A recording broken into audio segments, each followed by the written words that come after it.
السلام عليكم ورحمة الله. إن الحمد لله نحمده ونستعينه ونستغفره ونعوذ بالله من شرور أنفسنا ومن سيئات أعمالنا. من يهده الله فلا مضل له ومن يضلله فلا هادي له، وأشهد أن لا إله إلا الله وحده لا شريك له، وأشهد أن محمدا صلى الله عليه وسلم عبده ورسوله. يا أيها الذين آمنوا اتقوا الله حق تقاته ولا تموتن إلا وأنتم مسلمون. يا أيها الناس اتقوا ربكم الذي خلق نفس واحدة وخلق منها زوجها وبث منهما رجالا كثيرا ونساء، واتقوا الله الذي تساءلون به والأرحام إن الله كان عليكم رقيبا. يا أيها الذين آمنوا اتقوا الله وقولوا قولا سديدا يصلح لكم أعمالكم ويغفر لكم ذنوبكم، ومن يطع الله ورسوله فقد فاز فوزا عظيما. ألا إن أصدق الكلام كلام الله، وخير الهدي هدي محمد صلى الله عليه وسلم، وشر الأمور محدثاتها وكل محدثة بدعة وكل بدعة ضلالة وكل ضلالة في النار. ما بعد، حياكم الله en cette soirée du samedi 8 Jumada al-Oula 1433, ce qui correspond avec le 31 mars 2012. Donc la fois passée, je me suis trompé dans le numéro du cours. J'avais dit que nous étions au cours numéro 64, alors qu'on était au cours 63. Aujourd'hui, Inch'Allah Ta'ala, c'est le cours numéro 64. Donc, Inch'Allah Ta'ala, nous sommes toujours au deuxième pilier de l'islam, qui est quoi? Qui est la salat. Qui est la salat. En effet, l'islam repose sur 5 piliers. Le premier, l'attestation. Le deuxième, la prière. La prière.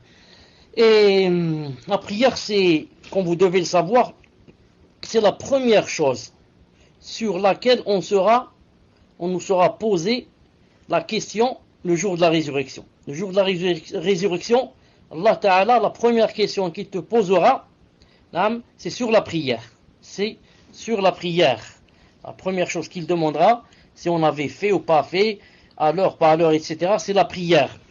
Ensuite, sachez que même le mécréant, quand il sera jeté en enfer, puisse Allah subhanahu wa ta'ala nous préserver, et que les gens, ou bien sa famille par exemple, iront le voir.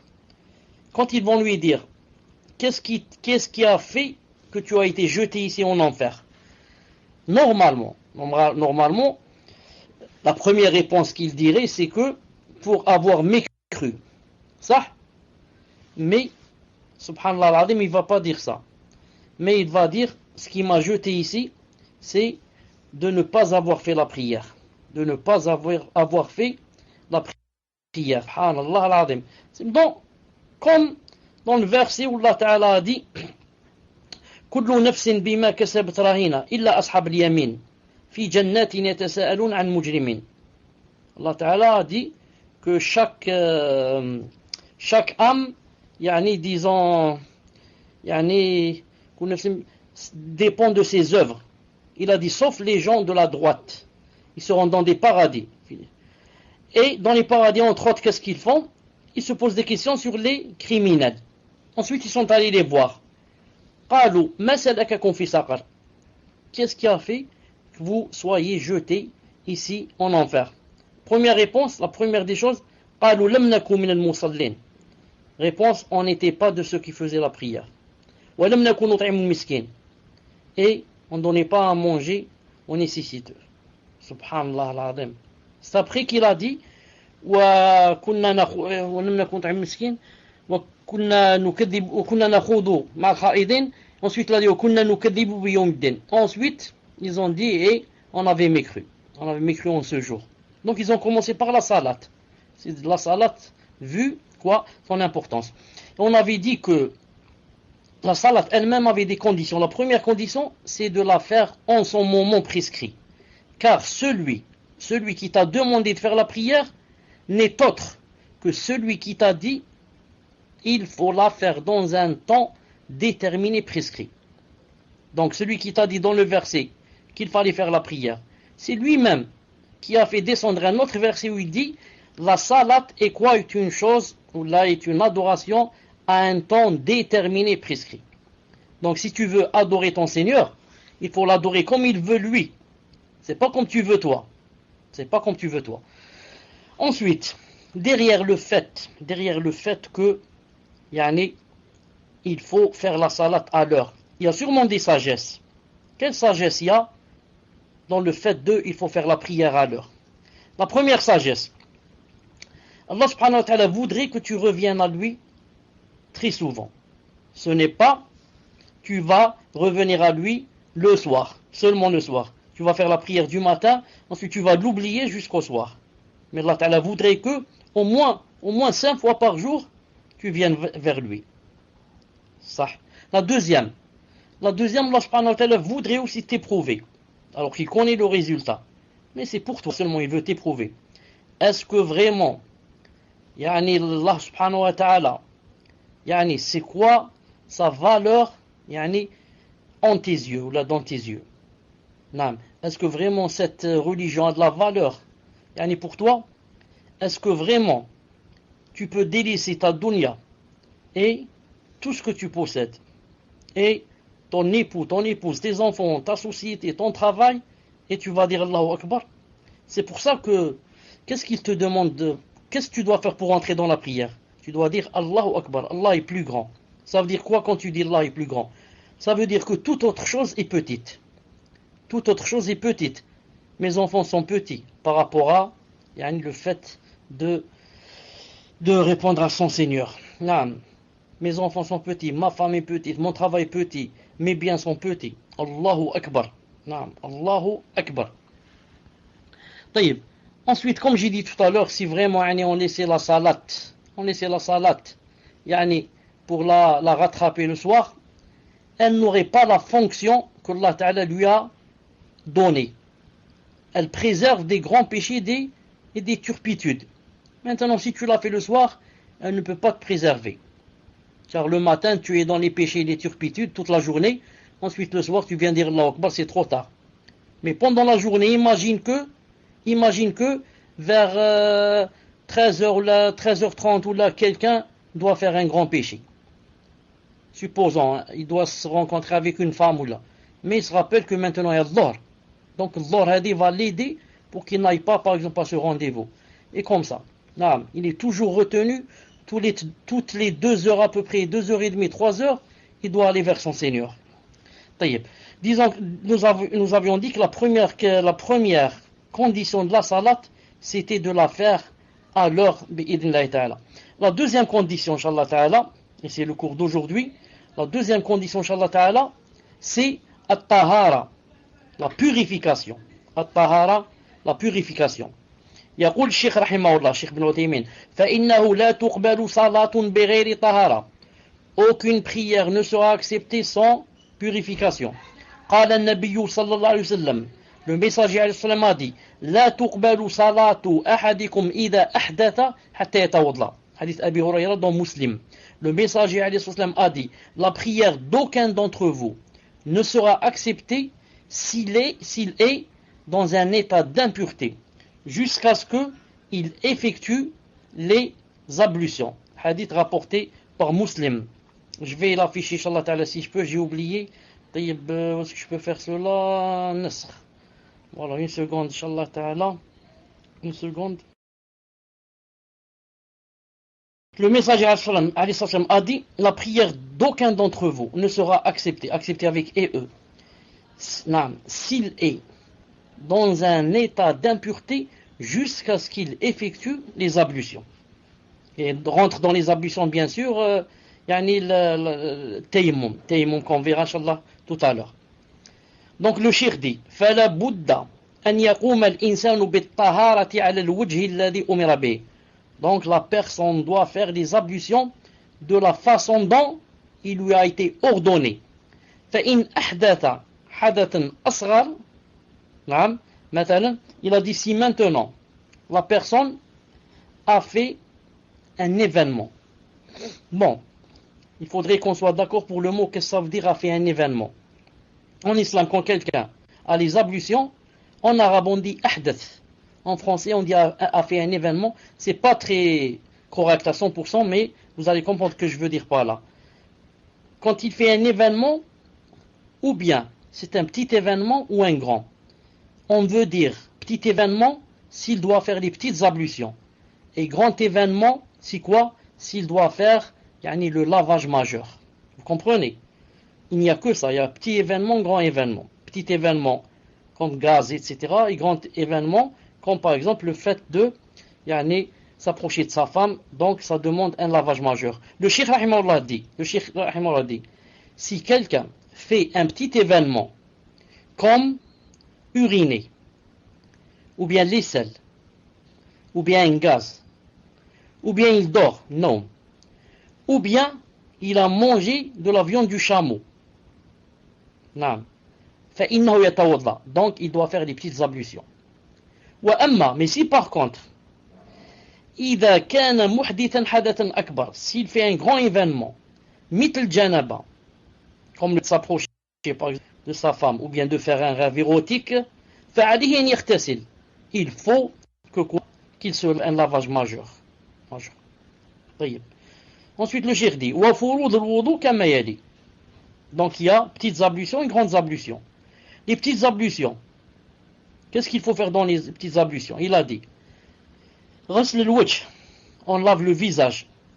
واليدين إلى المرافق, on lave les mains jusqu'au coude. ومسح الرأس, on essuie la tête. وغسل الرجلين إلى الكعبين, on lave les pieds jusqu'aux chevilles. كما أمر الله سبحانه وتعالى, comme Allah subhanahu wa ta'ala dit dans le Coran. Il a dit يا أيها الذين آمنوا إذا قمتم إلى الصلاة فاغسلوا أيديكم فاغسلوا وجوهكم وأيديكم إلى المرافق وامسحوا برؤوسكم وأرجلكم إلى الكعبين. Al-Maïda, verset numéro 6. Verset numéro 6. C'est-à-dire, ô les croyants, lorsque vous vous levez pour la salat, lavez vos visages et vos mains jusqu'au coude. Ensuite, passez les mains mouillées sur votre. Lavez-vous les pieds jusqu'aux chevilles. Verset numéro 6. Yani sourate Al-Maïda. Sourate Al-Maïda. Riyad, est-ce que vous avez lu quelque chose ou bien il n'y a rien? Alhamdulillah.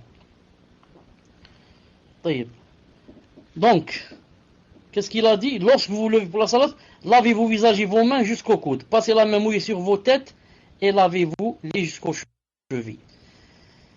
Maintenant pour la tête, lorsqu'il a dit dans le verset, passez les mains mouillées sur vos têtes. Dans la tête, qu'est-ce qu'il y a aussi? Il y a les oreilles. Il y a les oreilles. C'est pour cela que la sunna, la vraie, c'est que quand je passe ma main sur ma tête, et je reviens, donc je fais un aller-retour, je vais directement à mes oreilles sans changer d'eau. Sans changer d'eau.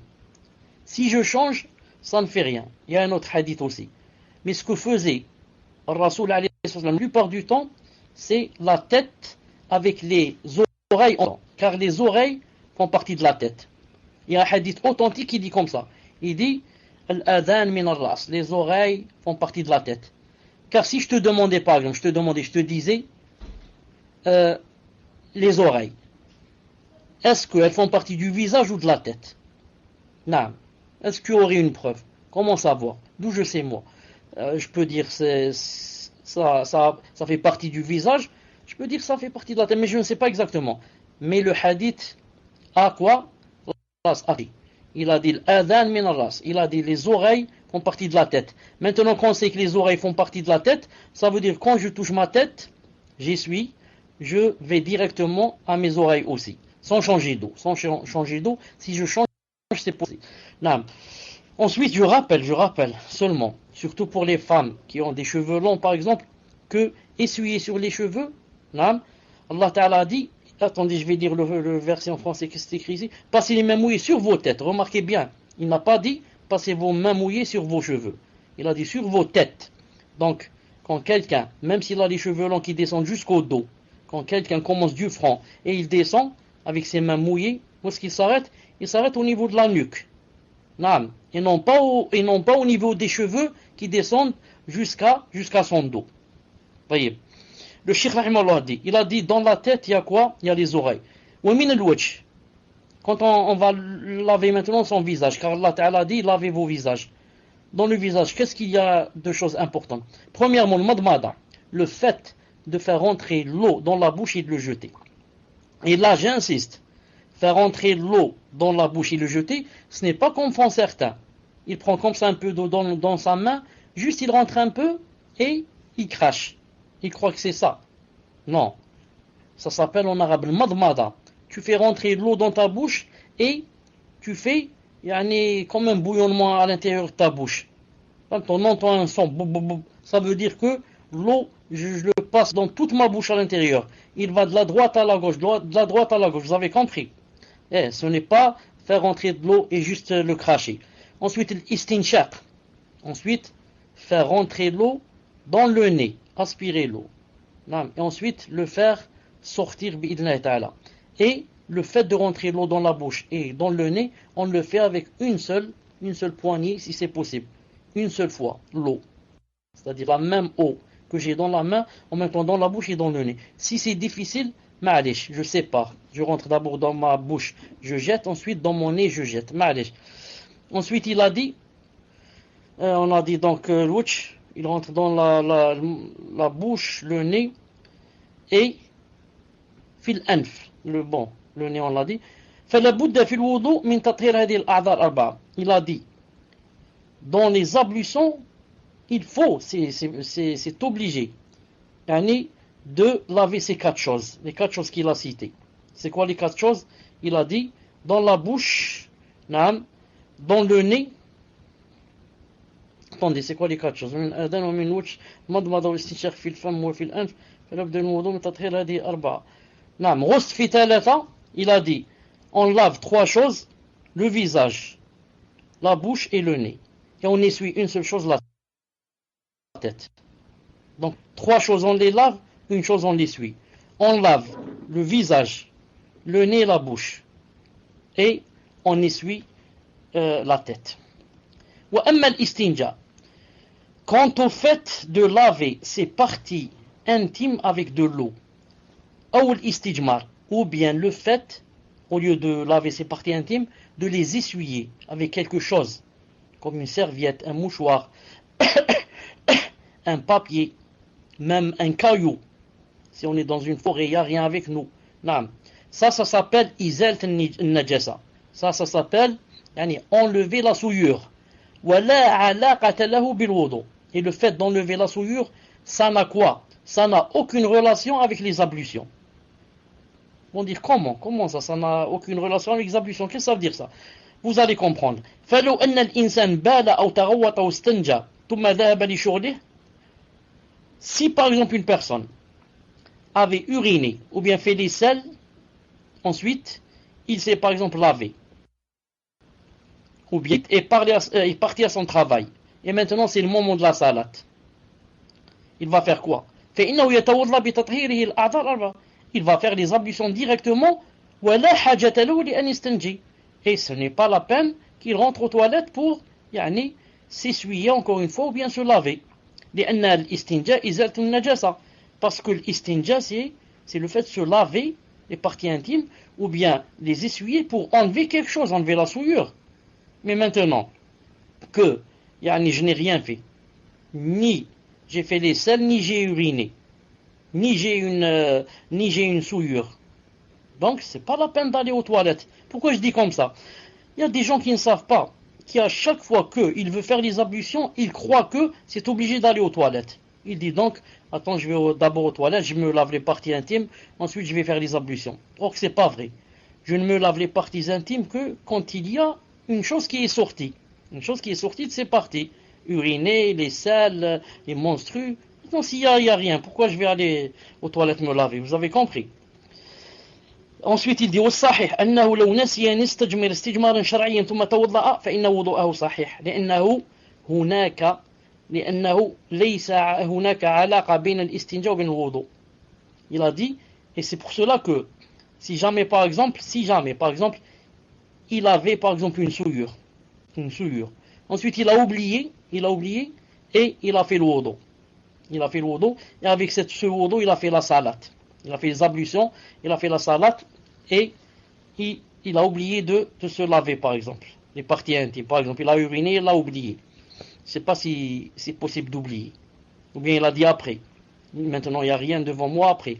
Mais il a oublié, il a fait la prière. il a fait le wudu, il a dit son wudu est sahih. Son wudu est sahih. Naam. J'ajoute, quand je dis j'ajoute, ça veut dire c'est moi qui parle, c'est pas le Cheikh Ibn Uthaymin rahimahullah. J'ajoute. Et la même chose s'il a prié avec une souillure. S'il a prié avec une souillure pour l'avoir oublié, il ne refait pas sa salat. Je donne un exemple. Je jouais avec mon enfant, par exemple, et il a uriné sur moi, par exemple. Il a uriné, par exemple, disons, sur, mon camis. Non. Disons mon camis. J'ai dit, non, bon, tout à l'heure, quand je vais faire la prière, je vais changer de vêtement. Enlever le camis qui a été mouillé par, le touché par l'urine. Et j'ai oublié, j'ai fait la salat. Après avoir terminé, j'ai dit salam alaikum, salam alaikum. Ensuite, je suis resté 5 minutes ou 10 minutes. Je me suis rappelé, je me suis dit subhanallah al-azim. Je devais enlever le camis, j'ai fait la prière avec. Je dis, la salat est valable, la prière. Je ne dois pas la refaire. La prière est valable. Pourquoi?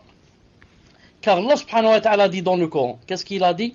Rabbana la tu'akhidna in nasina aw akhta'na. Rabbana la tu'akhidna in nasina aw akhta'na. Ça veut dire quoi? Ça veut dire en français. Ça veut dire en français, Seigneur, ne nous châtie pas s'il nous arrive d'oublier ou de commettre une erreur.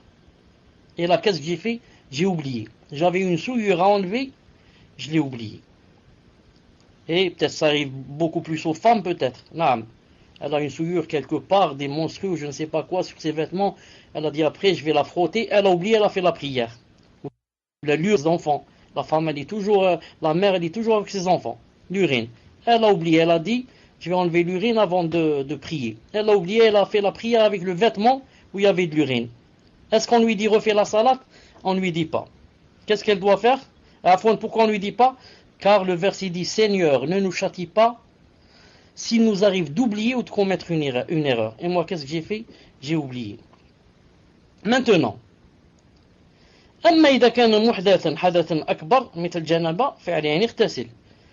maintenant, si jamais, tout ça c'est quoi? C'est le petit événement qu'on a dit tout à l'heure, c'est le petit événement. D'abord, avant de passer au événement, donc j'ai dit, si quelqu'un a une souillure qu'il devait enlever et il l'a oublié, il fait la prière, il a fait la prière, il ne refait pas la prière. Pourquoi? Seigneur, ne nous châtie pas s'il nous arrive d'oublier ou bien de commettre une erreur. Maintenant, il y a une autre question. Maintenant, supposons qu'il ait oublié de faire quoi? De faire les ablutions. Il a oublié de faire les ablutions, il a fait la prière. Quand il a terminé la prière, il s'est rappelé. Il a dit, subhanallah al-azim, j'ai oublié de faire les ablutions. Est-ce que on lui dit, tu dois refaire la salat, ou bien on lui dit, Allah Ta'ala dit dans le Seigneur, ne nous châtie pas s'il nous arrive d'oublier ou de commettre une erreur. Conséquent, il ne répète pas la salat. Cette question, pour que vous répondiez, Inch'Allah Ta'ala, je vais faire une chose. Je vais enlever le rouge à tout le monde et vous demander d'écrire seulement numéro 0, numéro 1. Numéro 0, ça veut dire qu'il ne répète pas la salat. 1, il doit la refaire. C'est tout ce que vous répondez. En écrivant 1, il doit refaire la salat. 0, il ne refait pas la salat. Si c'est difficile d'écrire 0, vous écrivez 2. 1, il refait la salat. 2 ou bien 0, il ne refait pas la salat. Je repose la question. Si quelqu'un a une souillure, il l'a oublié, il fait la salat, il se rappelle après la salat avec la souillure, il ne répète pas la salat. Pourquoi? Allah Ta'ala a dit, Seigneur, ne nous châtie pas si on a oublié. Et maintenant, il a oublié de faire les ablutions. Et il a fait la salat. Après la salat, il s'est rappelé. Est-ce qu'on lui dit, tu dois refaire la salat, ou bien on lui cite le verset, Rabbana, notre Seigneur, ne nous châtie pas si on a oublié. Taïeb, une seconde.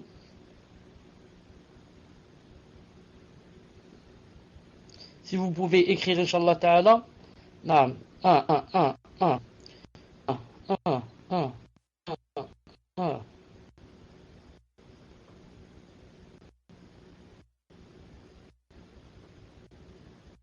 1.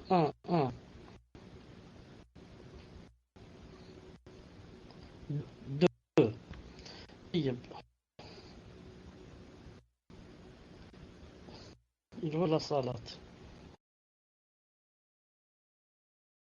طيب Akh Mohamed, j'avais dit pour la salade ici, j'avais dit 1 ou 2, ou bien 1 ou 0, la même chose.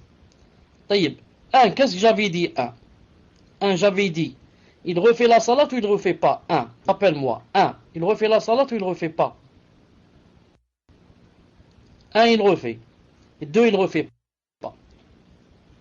Donc la vraie réponse, vous avez remarqué que la plupart, c'est pour ça que j'ai arrêté, la plupart ont répondu 1. La plupart. Sauf 2 ou 3 personnes ont répondu qu'ils ne refaisaient pas. Et sahih, c'est 1. Il doit refaire la salade. Il doit. Non. C'est une obligation. Maintenant, pourquoi il doit refaire et pour la fait pas? Regardez la règle. La règle, ce n'est pas parce que c'est une condition de validité. Car l'autre aussi, il va te dire, enlever la souillure est une condition de validité. Je dis, s'il y a la souillure, la preuve, s'il y a la souillure dans ton vêtement, et tu vas faire la salade, alors que tu sais bien sûr, ta salade ne sera pas acceptée. C'est une condition pour que la salade soit acceptée, que tu en... La règle, qu'est-ce qu'elle dit? Il faut apprendre la règle. La règle dit que si l'oubli se trouve dans les choses qu'il fallait délaisser, qu'il faut délaisser, dans ce cas, c'est pardonné. Et on ne refait pas la chose. Mais si l'oubli est dans les choses qu'il faut faire, une chose qu'il faut faire, dans ce cas, c'est pas pardonné et il faut refaire. Je répète, si l'oubli, cette règle, elle est très, يعني, comment on dit ça, darouriya, يعني très, comment on cherche le mot, très importante. Très importante. Surtout, non, très importante. Si l'oubli est dans une chose qu'il ne fallait pas que je fasse, je dois enlever, dans laquelle je dois m'éloigner, l'oubli est pardonné si j'oublie. Et j'ai pas. Mais si l'oubli est dans une chose qu'il fallait que je fasse, dans ce cas, même si j'oublie, je dois refaire la chose. Je donne même cette règle, elle-même la règle, où est-ce qu'il est son dalil, la règle? Où est-ce qu'il est son dalil? Le dalil, apprenez le dalil. Il y a 2 hadiths du prophète sallallahu alayhi wa sallam. Une seconde, on va voir qui c'est. Alhamdulillah. Donc là, la règle, si quelqu'un connaît l'arabe, elle est mieux. En français, je l'ai dit à peu près, juste le sens, mais c'est pas comme ça les mots qu'il faut. En arabe, il faut faire la différence entre l'af'al ou l'turuq. النسيان إذا كان في الأفعال لابد من الإعادة وإذا كان في الطرق يتسامح فيه. Donc, c'est dans quelque chose qu'il fallait faire, ça ne se pardonne pas. On refait la chose. Si c'est dans une chose qu'il fallait ne pas faire, enlever, il fallait enlever, dans ce cas, en quoi on ne refait pas. D'abord, avant de donner les dalils, on va appliquer cette règle ici. Regardez, la souillure, c'est quelque chose qu'il fallait faire ou quelque chose qu'il fallait enlever? Quelque chose qu'il fallait enlever. J'ai oublié, donc, Seigneur ne nous châtie pas s'il nous arrive d'oublier. Et je refais pas la salade.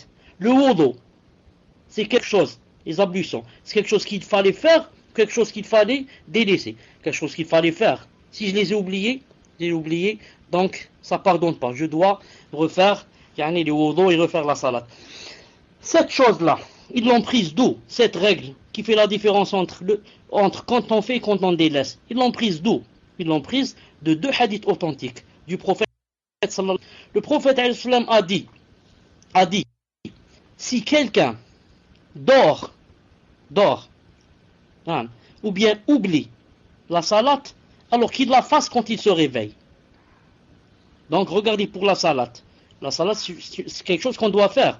Il a dit, si tu l'oublies ou tu dors, quand tu te réveilles, tu dois la faire. Donc regardez pour la chose qu'on doit faire, il a dit, même si tu oublies, tu la fais.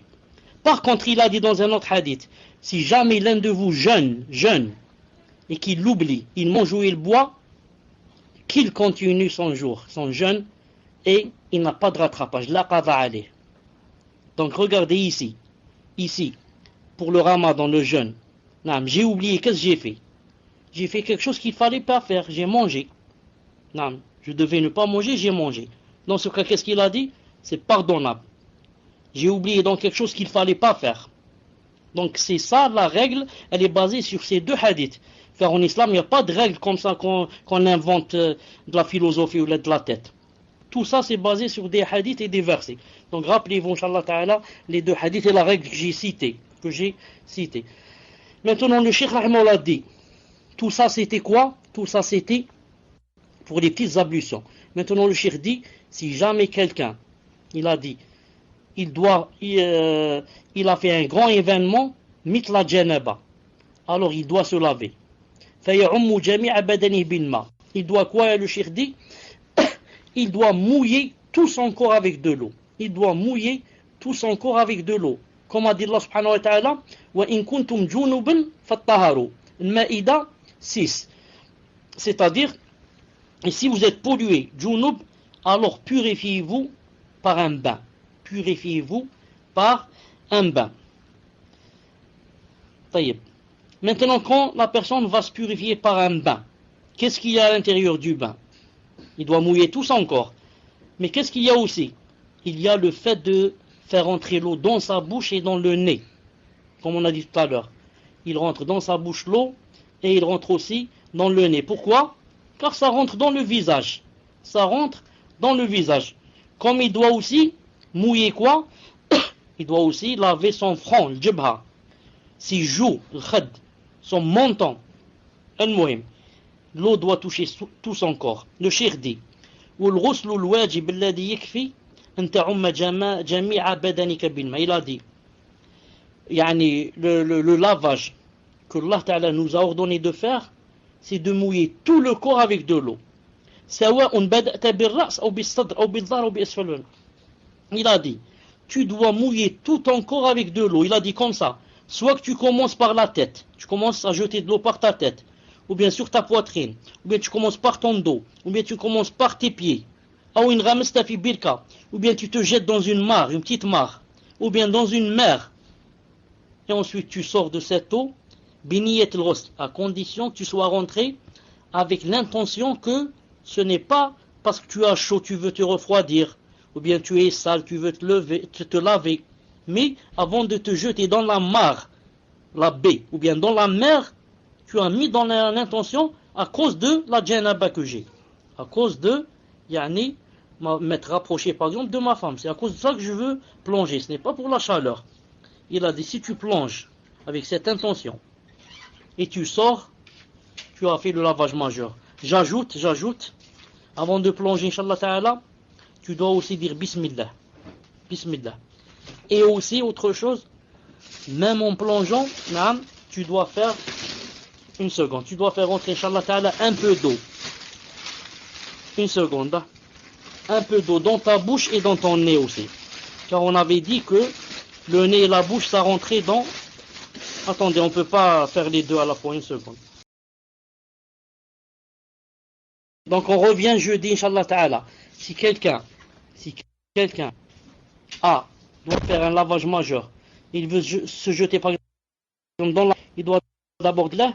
Et quand il plonge, il fait rentrer un peu d'eau dans sa bouche et son nez au moins une fois. Le cheikh dit, le cheikh dit, le fait de faire les petites ablutions dans le lavage majeur, il a dit, c'est pas une obligation. C'est juste une sunna. Une sunna. Mais c'est mieux de quoi? De faire les petites ablutions avant les grandes. Et on laisse ses pieds, on termine par ses pieds. Mais il a dit, c'est juste une sunna, c'est pas une chose obligatoire. Et maintenant, quand il s'est lavé, c'est pas la peine de refaire aussi le wudu. Parce que le wudu rentre dans quoi? Rentre sous le grand lavage. طيب. وأما إن كان مريضا يخشى من استعمال الماء أو كان البرد شديدا وليس عنده ماء يسخن به الماء فإنه يتيمم. Maintenant le cheikh dit, si la personne est malade ou bien a peur d'utiliser de l'eau, par exemple il fait très froid et il n'a pas les moyens de faire chauffer de l'eau, il a dit dans ce cas, qu'est-ce qu'il fait?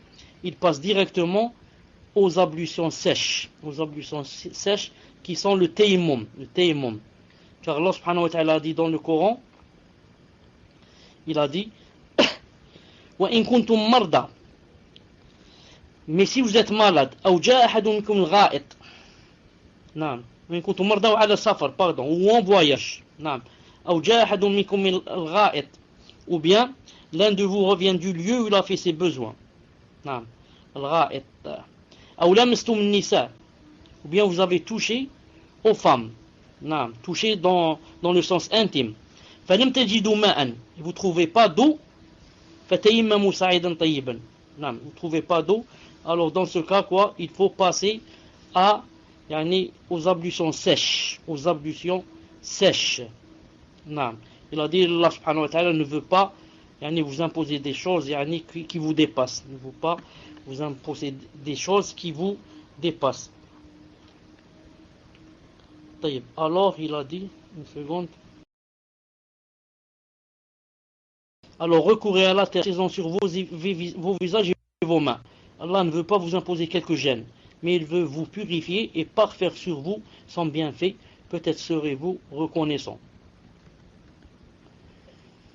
Alors Allah subhanahu wa ta'ala a montré que pendant le voyage et la maladie, qu'on pouvait faire des ablutions sèches dans le cas où on ne trouve pas d'eau. Même si on n'est pas malade, et on a peur que l'eau soit trop froide, et que il n'y a pas comme on l'a réchauffé, et que si je prends la douche, je vais tomber malade. Il a dit, même dans ce cas, il peut quoi? Même dans ce cas, il peut passer au tayammum. Il peut passer au tayammum, ce qu'on appelle, comment ça s'appelle tayammum en français? La terre pure. On peut passer à la terre pure. Quel est le dalil? La preuve, c'est l'histoire de Amr ibn al-As, radiyallahu ta'ala anhu, que le prophète alayhi salam l'a envoyé dans un bataillon. Alors la nuit, voilà, les ablutions sèches. La nuit, il a fait un rêve érotique, le compagnon. Le matin, qu'est-ce qu'il a fait? Il a eu recours aux ablutions sèches. Et il a guidé les sahaba en tant que imam. Lorsque ils sont revenus vers le prophète sallallahu alayhi wa sallam, et le prophète alayhi sallam, on l'a informé, il a dit à Amr, il lui a dit, Ya Amr, sallayta bi ashabika wa anta junub, Ya Amr, tu as guidé les compagnons alors que tu étais en état d'impureté. Qala na'am ya Rasulullah, il a dit, oui ya Rasulullah. Je me suis rappelé le verset où Allah subhanahu wa ta'ala dit dans sourate An-Nisa, وَلَا تَقْتُلُوا أَنفُسَكُمْ إِنَّ اللَّهَ كَانَ بِكُمْ رَحِيمًا وَلَا تَقْتُلُوا أَنفُسَكُمْ إِنَّ اللَّهَ كَانَ بِكُمْ رَحِيمًا, c'est-à-dire le verset qui dit, et ne vous tuez pas vous-même. C'est un verset qui dit comme ça. Il a dit à Rasulullah, moi je me suis rappelé le verset qui dit, et ne vous tuez pas vous-même. Alors il a dit, j'ai eu peur, alors j'ai eu recours aux ablutions sèches. Alors le prophète qu'est-ce qu'il a fait? Il a ri. Il sourit, disons. Il a souri. Et le hadith se trouve dans Irwa al-Ghalil. Allah dit ensuite, sache que quand quelqu'un se purifie avec le tayammum, s'il a des excuses comme maladie, ou bien il n'y a pas d'eau, ou bien des excuses, il a dit qu'il pouvait faire la salat avec tayammum, même si c'est des années. Car certains ont peur, ils te disent, ça fait 2 jours que je fais avec le tayammum. Et alors 2 jours? Et si tu es malade? 2 jours, ça suffit pas, peut-être une année, peut-être. Ça dépend de ta maladie. Et de tes excuses. Le prophète sallallahu alayhi wa sallam a dit dans un hadith authentique, il a dit que les ablutions sèches, c'était les ablutions du musulman. S'il ne trouve pas d'eau, même si c'est 10 ans. Comme ça il a dit. Il a dit, quand il trouve d'eau, il doit la faire passer sur son corps. Hadith qui se trouve dans Irwa al-Ghalil 153. Naam. Donc ici c'est le adhan, je dois arrêter Inch'Allah Ta'ala ici, et quand je reviens Inch'Allah Ta'ala je termine. Subhanakallahumma bihamdik, ashhadu an la ilaha illa ant, astaghfiruka wa atubu ilayk. Et Muslim, rappelle-moi Inch'Allah Ta'ala quand on va commencer les questions, j'ai quelque chose de très important à dire Inch'Allah Ta'ala. Assalamu alaikum wa rahmatullah.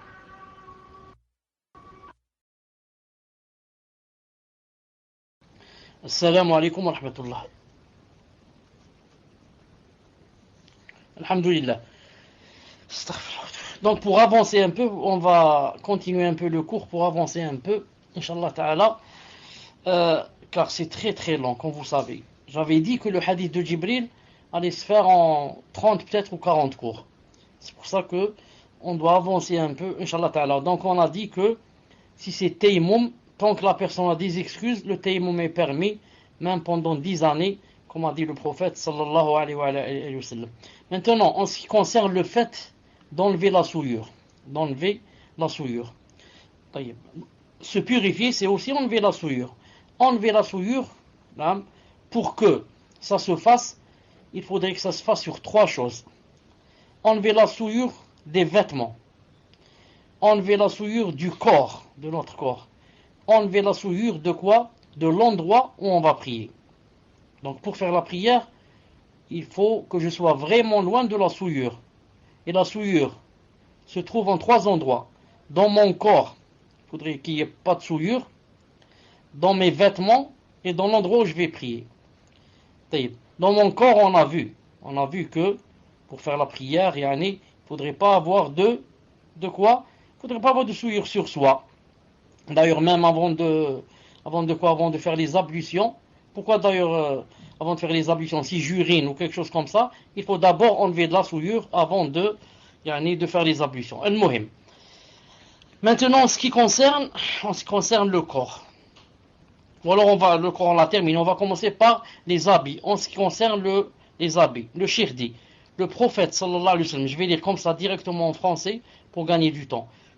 Le shirdi que le prophète sallallahu alayhi wa sallam avait ordonné à la femme qui avait les menstrues que si elle avait une tache sur ses vêtements, les taches de menstrues, qu'elle devait quoi?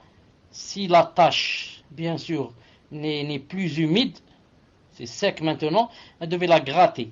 Elle devait la gratter avec son ongle, ensuite la frotter avec l'index et le pouce.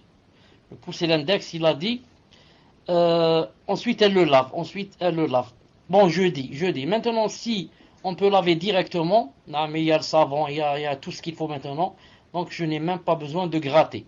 Car maintenant, alhamdoulilah, Allah subhanahu wa ta'ala a beaucoup facilité les choses. C'était pas comme autrefois. Et lorsque lui, sallallahu alayhi wa sallam, le prophète alayhi wa sallam, une fois, il avait fait la salat, il avait guidé les compagnons.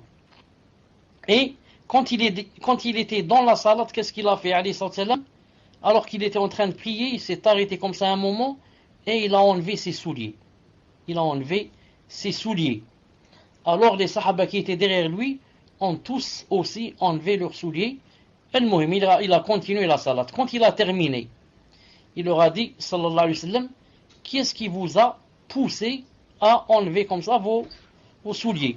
Ils ont dit, Ya Rasulallah, on t'a vu que tu avais enlevé tes souliers, alors on a enlevé. On a vu que tu avais enlevé, alors on a enlevé. Il a dit, quant à moi, Jibril alayhi salam. Jibril alayhi salam est venu et il m'a averti que comme quoi j'avais des souillures dans mes souliers. C'est pour ça que j'ai enlevé. C'est-à-dire que moi, j'ai des excuses pour avoir enlevé dans la salat mes souliers. Mais vous n'en avez pas. Al-Muhim. Qu'est-ce qu'on peut prendre de cette petite histoire-là, du fait d'avoir enlevé les souliers dans la salat? On prend que, quand on est dans la salat, et on se rappelle qu'on a une souillure, on va voir. S'il est permis de se débarrasser de la souillure dans la salat, sans la quitter, il faut le faire. Exactement comme a fait le prophète alayhi salam. Il était dans la salat et Jibril lui a fait remarquer, lui a dit, écoute, tu as de la souillure dans tes chaussures. Il a enlevé les souillures les chaussures, il a terminé la salat. Donc maintenant, moi, quand je suis dans la salat, ensuite je me rappelle, je dis subhanallah al-azim, sur ma chéchia, il y a la souillure de mon fils, mon petit-fils. J'ai oublié de l'enlever. Qu'est-ce que je fais? Je mets ma main sur ma chéchia et je jette la chéchia. Je la jette. Comprenez? Si je fais la salat avec je ne sais pas quoi, avec un pull vert, et je me rappelle, sur mon pull vert, il y a de la souillure. J'enlève mon pull vert. Vous comprenez? Donc, la règle, c'est quoi? Quand je me rappelle de la souillure dans la salat et que c'est possible d'enlever la souillure sans quitter la salat, je ne quitte pas la salat. Maintenant, imaginez par exemple que la personne vient de se rappeler qu'elle avait la souillure dans ses vêtements internes. Ses vêtements internes. C'est pas possible de les enlever dans la salat. Qu'est-ce que je fais? Je sors de la salat. Je vais changer mes vêtements ou bien les laver et je les remets, je reviens. Je refais la salat de nouveau. Ensuite, qu'est-ce qu'on prend aussi de cette petite histoire où le prophète alayhi salam a enlevé les chaussures? On prend le grand suivi des compagnons radiyallahu ta'ala anhum, comment qu'ils suivaient le prophète alayhi salam dans tout ce qu'il faisait, même s'ils ne comprenaient pas la sagesse de la chose. Ici, les sahaba, ils ont vu le prophète alayhi salam enlever, ils ont enlevé. Ils n'ont pas cherché à comprendre. Pourquoi il a enlevé? Il a enlevé, moi j'enlève. Moi, on m'a ordonné dans le Coran de suivre le prophète alayhi salam. Je ne cherche pas à comprendre pourquoi. Il a enlevé, j'enlève. Vous avez compris? Tellement donc ils le suivaient alayhi salam que ils l'ont suivi même là où il ne fallait pas le suivre. Ça c'est la souillure dans le vêtement. Maintenant, si c'est la souillure dans l'endroit, il faut aussi l'enlever, comme l'histoire authentique où le prophète alayhi salam était assis avec les compagnons dans la mosquée. Et un compagnard, un sahabi, mais de la compagnie. Quand on dit compagnard, ça veut dire on dit loin de la science, qu'on n'est pas, il n'y a ni savant ni rien dans la compagnie. Il est rentré, il est allé vers un coin, un bédouin, il est allé vers un coin de la mosquée, il a commencé à uriner. Bien sûr, il y va de soi que il n'y avait ni moquette, ni tapis, ni rien, il y avait du sable. Vous comprenez, il y avait du sable. Il a commencé à uriner. Les sahaba, radiyallahu ta'ala, quand ils l'ont vu, ils l'ont blâmé.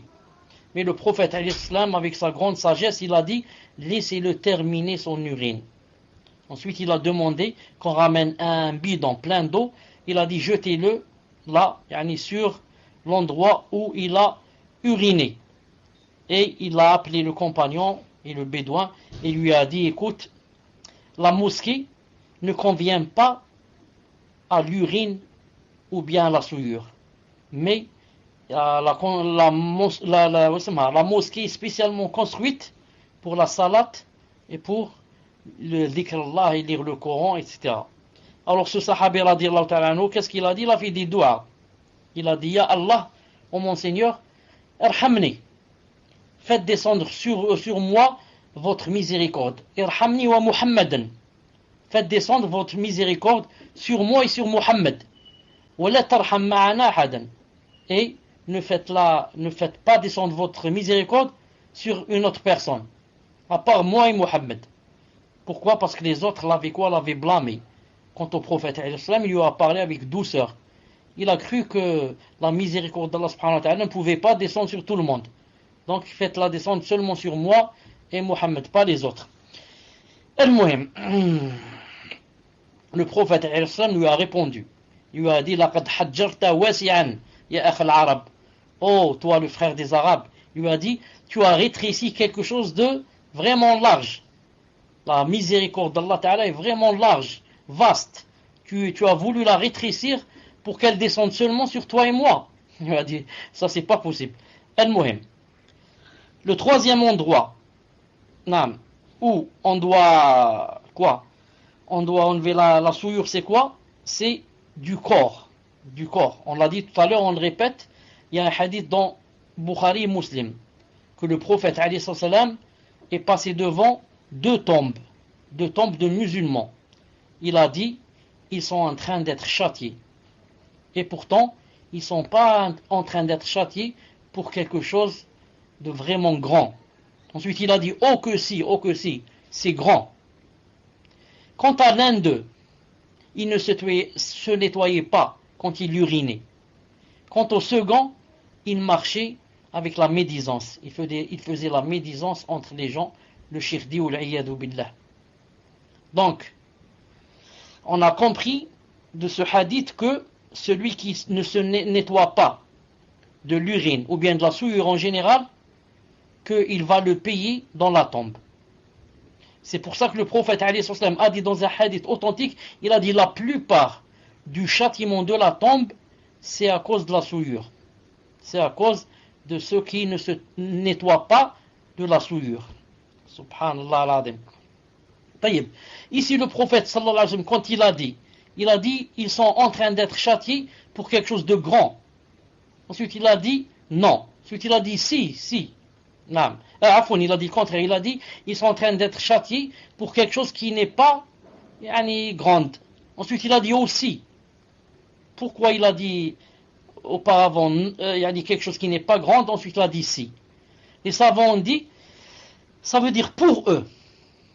Pour les deux personnes-là, c'est quelque chose qui n'est pas vraiment qui a de l'importance. C'est quoi? Juste j'ai uriné, je ne me suis pas nettoyé. C'est pour des gens, c'est peut-être quelque chose de pas grave. Ensuite, il a dit oh que si, et pourtant c'est grave, il a dit.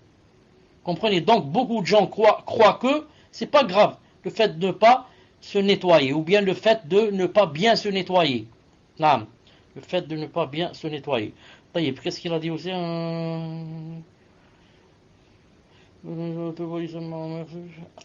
Maintenant, pour terminer, le shirdi. Imaginez que quelqu'un soit, par exemple, dans une forêt, et que son vêtement a été touché par de la souillure.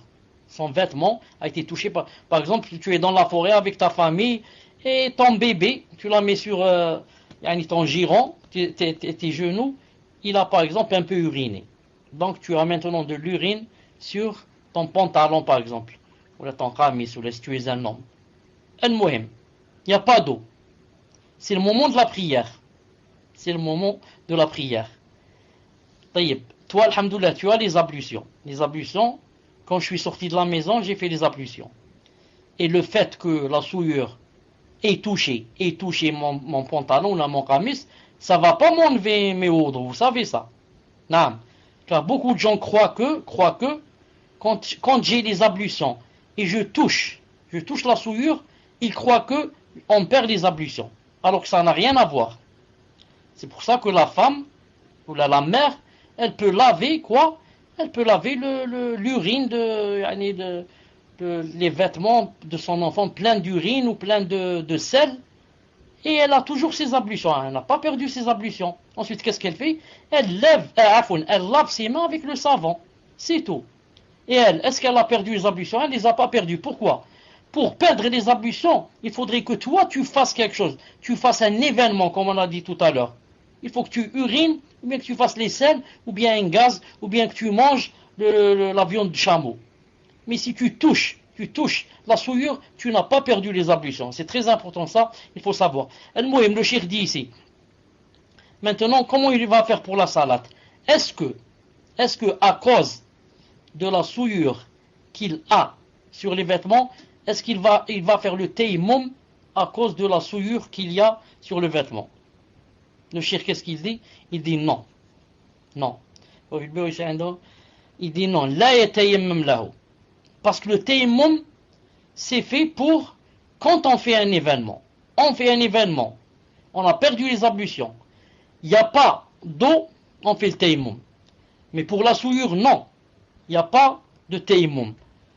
Car la souillure, le cheikh dit, c'est quelque chose de souillé. C'est quelque chose qu'il faut enlever. C'est quelque chose qui se trouve quelque part sur mon vêtement. Cette chose, il faut que je l'enlève. Si je peux l'enlever, saha. Si je peux pas, je suis excusé. Mais je ne vais pas faire tayammum pour elle. Car si je fais tayammum, elle va pas s'enlever. À quoi ça sert que je fasse tayammum? Elle va pas s'enlever. Si je fais tayammum à cause de moi, d'accord. Moi, si j'ai pas les ablutions, il n'y a pas d'eau, je fais tayammum. Mais pas à cause d'une souillure qu'il y a sur mon vêtement. Voilà ce qu'a voulu dire Cheikh Inch'Allah Ta'ala dans ce cours. Je dis, Subhanakallahumma bihamdik, ashhadu an la ilaha illa ant, astaghfiruka wa atubu ilayk. je vous donne, Inch'Allah Ta'ala, 5 minutes ou les 10 pour préparer les questions. Tfadval Muslim, sauf si elles sont prêtes, on commence. Assalamu alaikum wa rahmatullahi wa barakatuh. Hafizakumullah ya Cheikh. Naam, elles sont prêtes, Inch'Allah. Et je vous rappelle que vous aviez dit qu'il y avait une chose importante que vous aviez à nous dire, Inch'Allah. Naam, elles sont prêtes, Cheikh. Je vous laisse donc nous dire cette chose importante. Et Mbardo on commence les questions-réponses. Tfadal, Cheikh. طيب, alhamdoulilah de m'avoir fait rappeler. Chauffe, pour commencer cette chose importante, chauffe, je vous invite à aller sur le PAL Talk, pas dans mon salon, sur la page principale, là où on a la liste des amis, vous avez compris? Là où on a la liste des amis. Donc vous allez, Inch'Allah Ta'ala, sur la page principale. Moi aussi je vais aller avec vous. Donc je clique en bas là où j'ai la barre, je clique sur mon Talk et je demande d'aller dans le Talk Messenger. Ça, maintenant j'ai ouvert, yani, je vois la liste de mes amis, c'est écrit en haut, file, action, favorite, help. 4 choses. Muslim, est-ce que tu es avec moi là où je suis? Alhamdulillah. Taïb. Maintenant, là où on est, chacun a une version du PAL. On n'a pas tous la même version. Chacun, واحد عنده Partoxan, واحد عنده en français, واحد en anglais. Tu l'as en français? J'ai jamais vu Partok en français. C'est la première fois que j'en entends parler. المهم, si tu as ça, après il faut nous donner, Inch'Allah Ta'ala, le lien. المهم, vous allez, là où c'est écrit, additionner contact. Là où je veux ajouter un contact. Imaginez, vous voulez me mettre sur votre liste. Hein, vous allez cliquer là où c'est écrit additionner. Yani, c'est écrit additionner, add a pal to your pal list. Ça. Bon, vous allez là-bas. Et moi, quand je clique là-bas, normalement, ça donne un petit écran où on peut écrire le nom. Moi, ça me donne 4 choses. 1, 2, 3, 4. Je choisis la première. C'est écrit additionner new pal. Donc, un nouveau yani, pseudo. Donc je vais chercher là. Qu'est-ce que je vais écrire? Écrivez tout simplement mon pseudo. Écrivez mon pseudo que vous voyez en bleu. Med Chalabi. Écrivez-le et appuyez sur cherche. Recherche. Et je vais vous poser la question.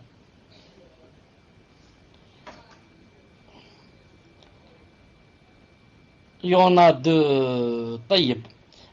Muslima, je vais enlever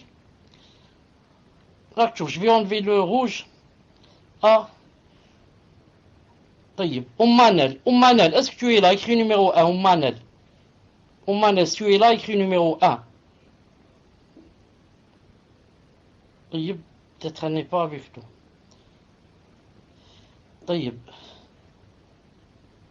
Oumanel, tu es ça. Oumanel, est-ce que tu peux nous écrire le pseudo qui il y en a deux. Le deuxième, il est en minuscule, il est en majuscule.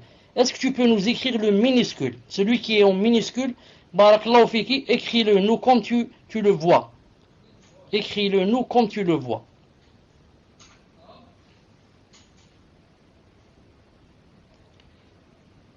Il y en a deux, واحد en majuscule, واحد en minuscule. Écris-nous celui qui est en minuscule. Voilà, Mohamed Chalabi. Chauffe. Hier, quelqu'un m'a contacté. Il m'a dit, ya Cheikh, il y a quelqu'un qui a le même pseudo que vous. Il nous écrit des messages, etc. Je ne sais pas. Je lui ai dit, écoute, c'est pas possible qu'il peut avoir le même pseudo que moi, car sur le Talk, il ne permet pas que deux, ils ont le même pseudo. Il m'a dit, mais l'autre il est en minuscule, toi vous êtes en majuscule. Je lui ai dit, c'est la même chose. Même en majuscule, en minuscule, il ne te donne pas. Je lui ai dit donc, ou bien cette personne a piraté mon pseudo, ça veut dire il rentre avec mon pseudo, ou bien il a ajouté quelque chose. Et cette chose, le frère qui m'a dit comme ça, il n'a pas remarqué. Remarquez qu'est-ce qu'il a ajouté. Un petit i à la fin. Regardez le mien, il s'écrit seulement avec i à la fin. Et l'autre, Le pervers, celui-là, le pervers, il a ajouté un autre i. Comment non, Muslim? Muslim. Je viens de trouver pire. Qu'est-ce que tu veux dire, Muslim? Je te donne le micro, sinon j'avais quelque chose à dire. Tfadla. Assalamu alaikum wa rahmatullahi wa barakatuh. Non, mes chers, quand vous m'avez dit ça, je connais je connais un frère qui s'était fait pirater également son pseudo par une autre personne qui se faisait passer pour lui. Et vous, c'est pire ce qu'il a fait cette personne. En fait, chauffe cher. Dans votre pseudo, c'est Med Chalabi en majuscule. En majuscule. Et il y a un L. Chalabi, il y a un L. Si vous mettez un I en majuscule, il va apparaître comme un L, cher. Chauffe, tapez Med Chalabi avec un I majuscule. Vous allez retomber sur le même pseudo. Med Chalabi avec des majuscules. Allah al-Musta'an.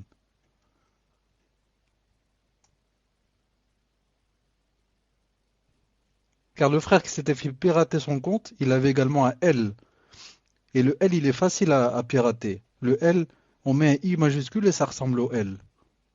Tfadal Cheikh.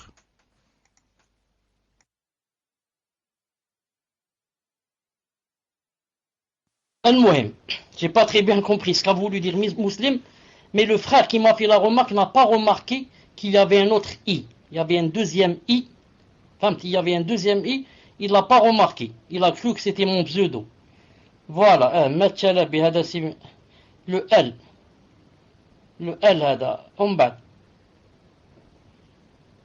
Vous mettez i en majuscule.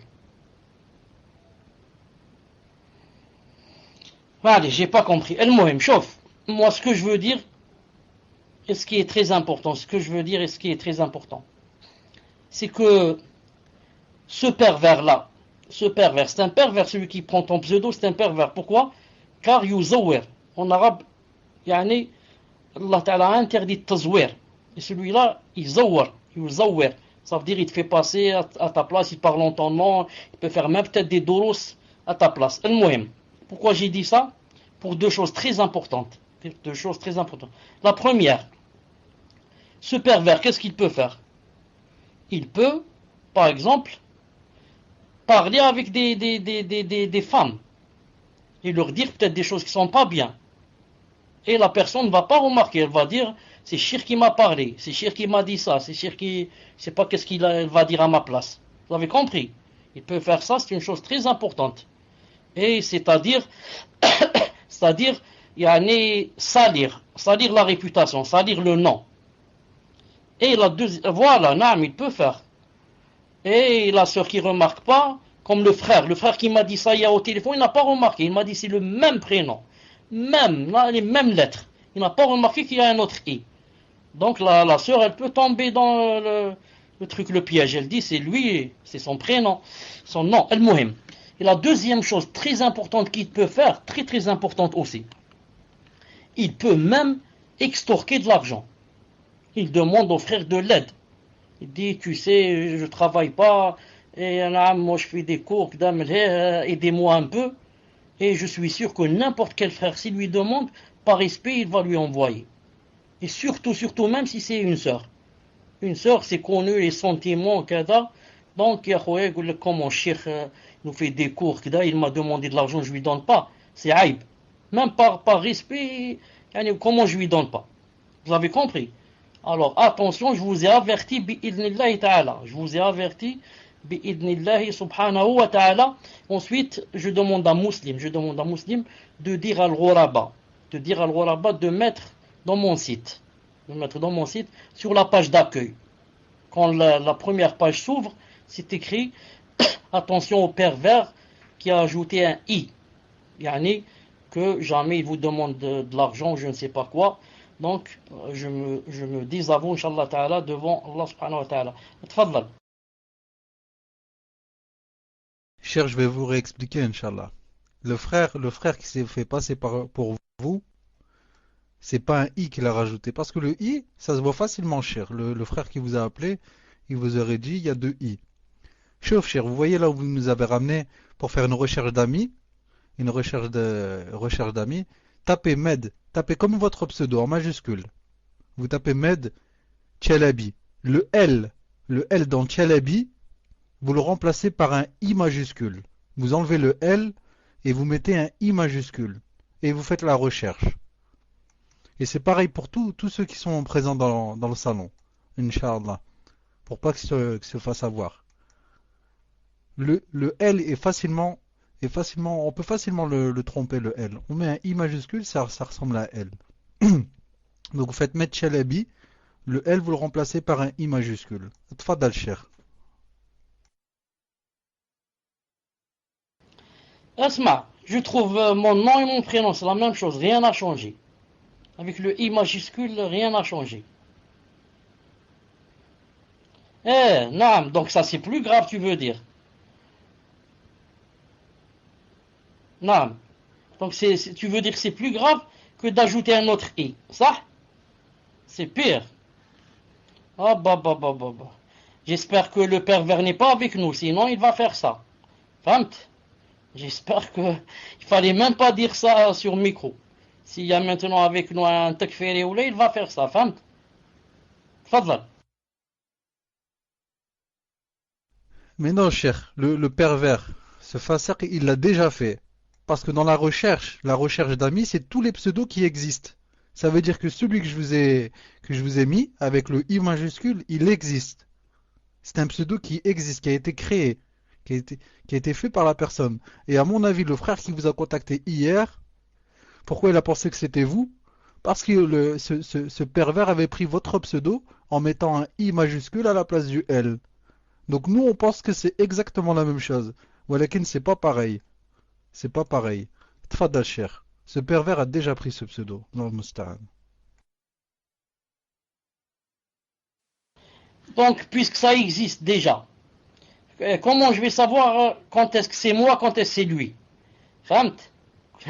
Là d'abord c'est moi ou là c'est lui? Bon, alhamdoulilah. Famt? Comment on va savoir? C'est grave maintenant.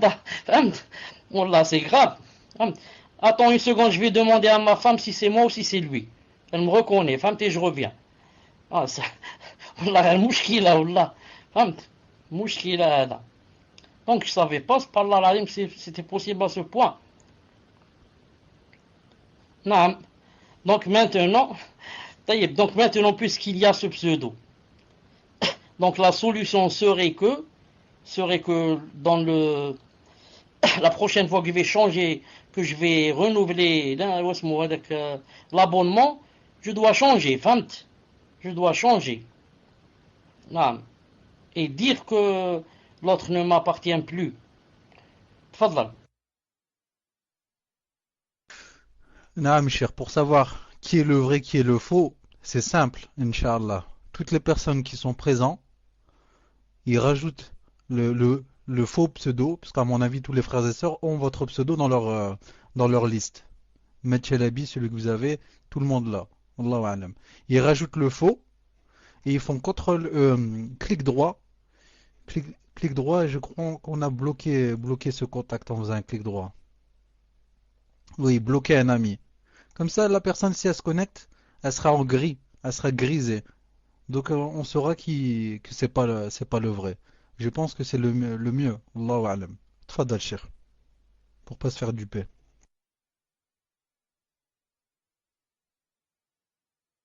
Oui, d'accord, c'est une bonne idée, mais pour les personnes qui sont présentes aujourd'hui et qui vont le mettre sur la liste et le bloquer. Qu'en est-il des autres qui ne sont pas présents et qui, il est quelque part dans un salon, ensuite lui il rentre et il dit salam alaikum, par écrit bien sûr.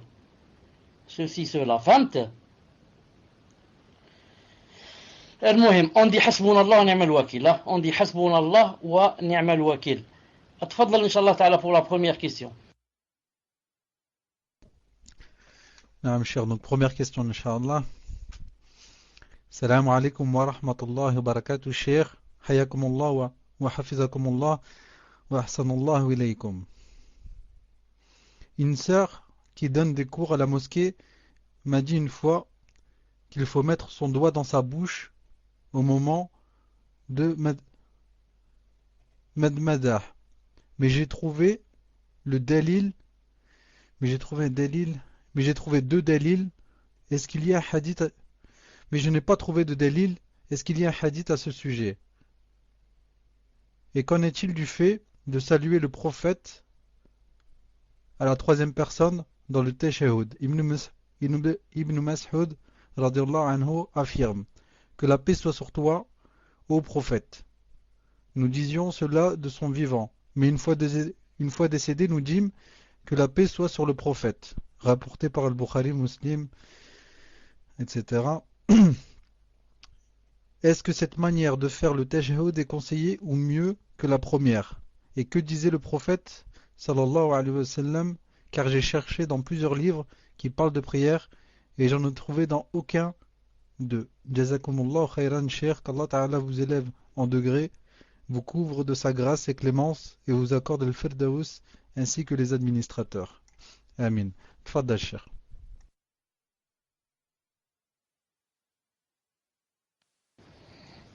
Amin, et ainsi que tous ceux et celles qui sont présentes avec nous dans le cours. Avant de répondre à la question, chauffe. Qaddarallahu ma shafa'al.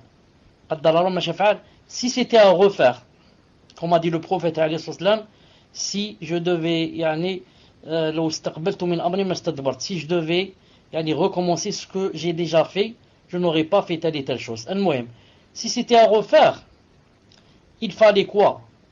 Il fallait que moi, après avoir pris mon pseudo, celui-là, il fallait que je prenne aussi le deuxième qui est l'autre.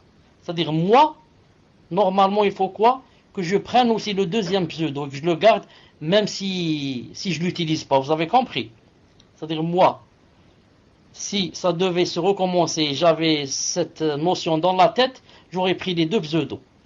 Avec celui-là, je fais des cours, et avec l'autre, quoi? C'est un pour la prévention. Je le cache.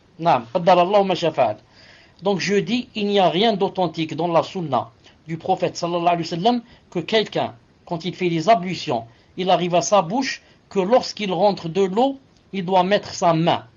Il doit mettre sa main. Il n'y a rien d'authentique dans cela, il n'y a aucun hadith sahih du prophète sallallahu alayhi wa sallam. Mais par contre, comme dit Cheikh Ben Uthaymin, c'est permis de mettre le siwak.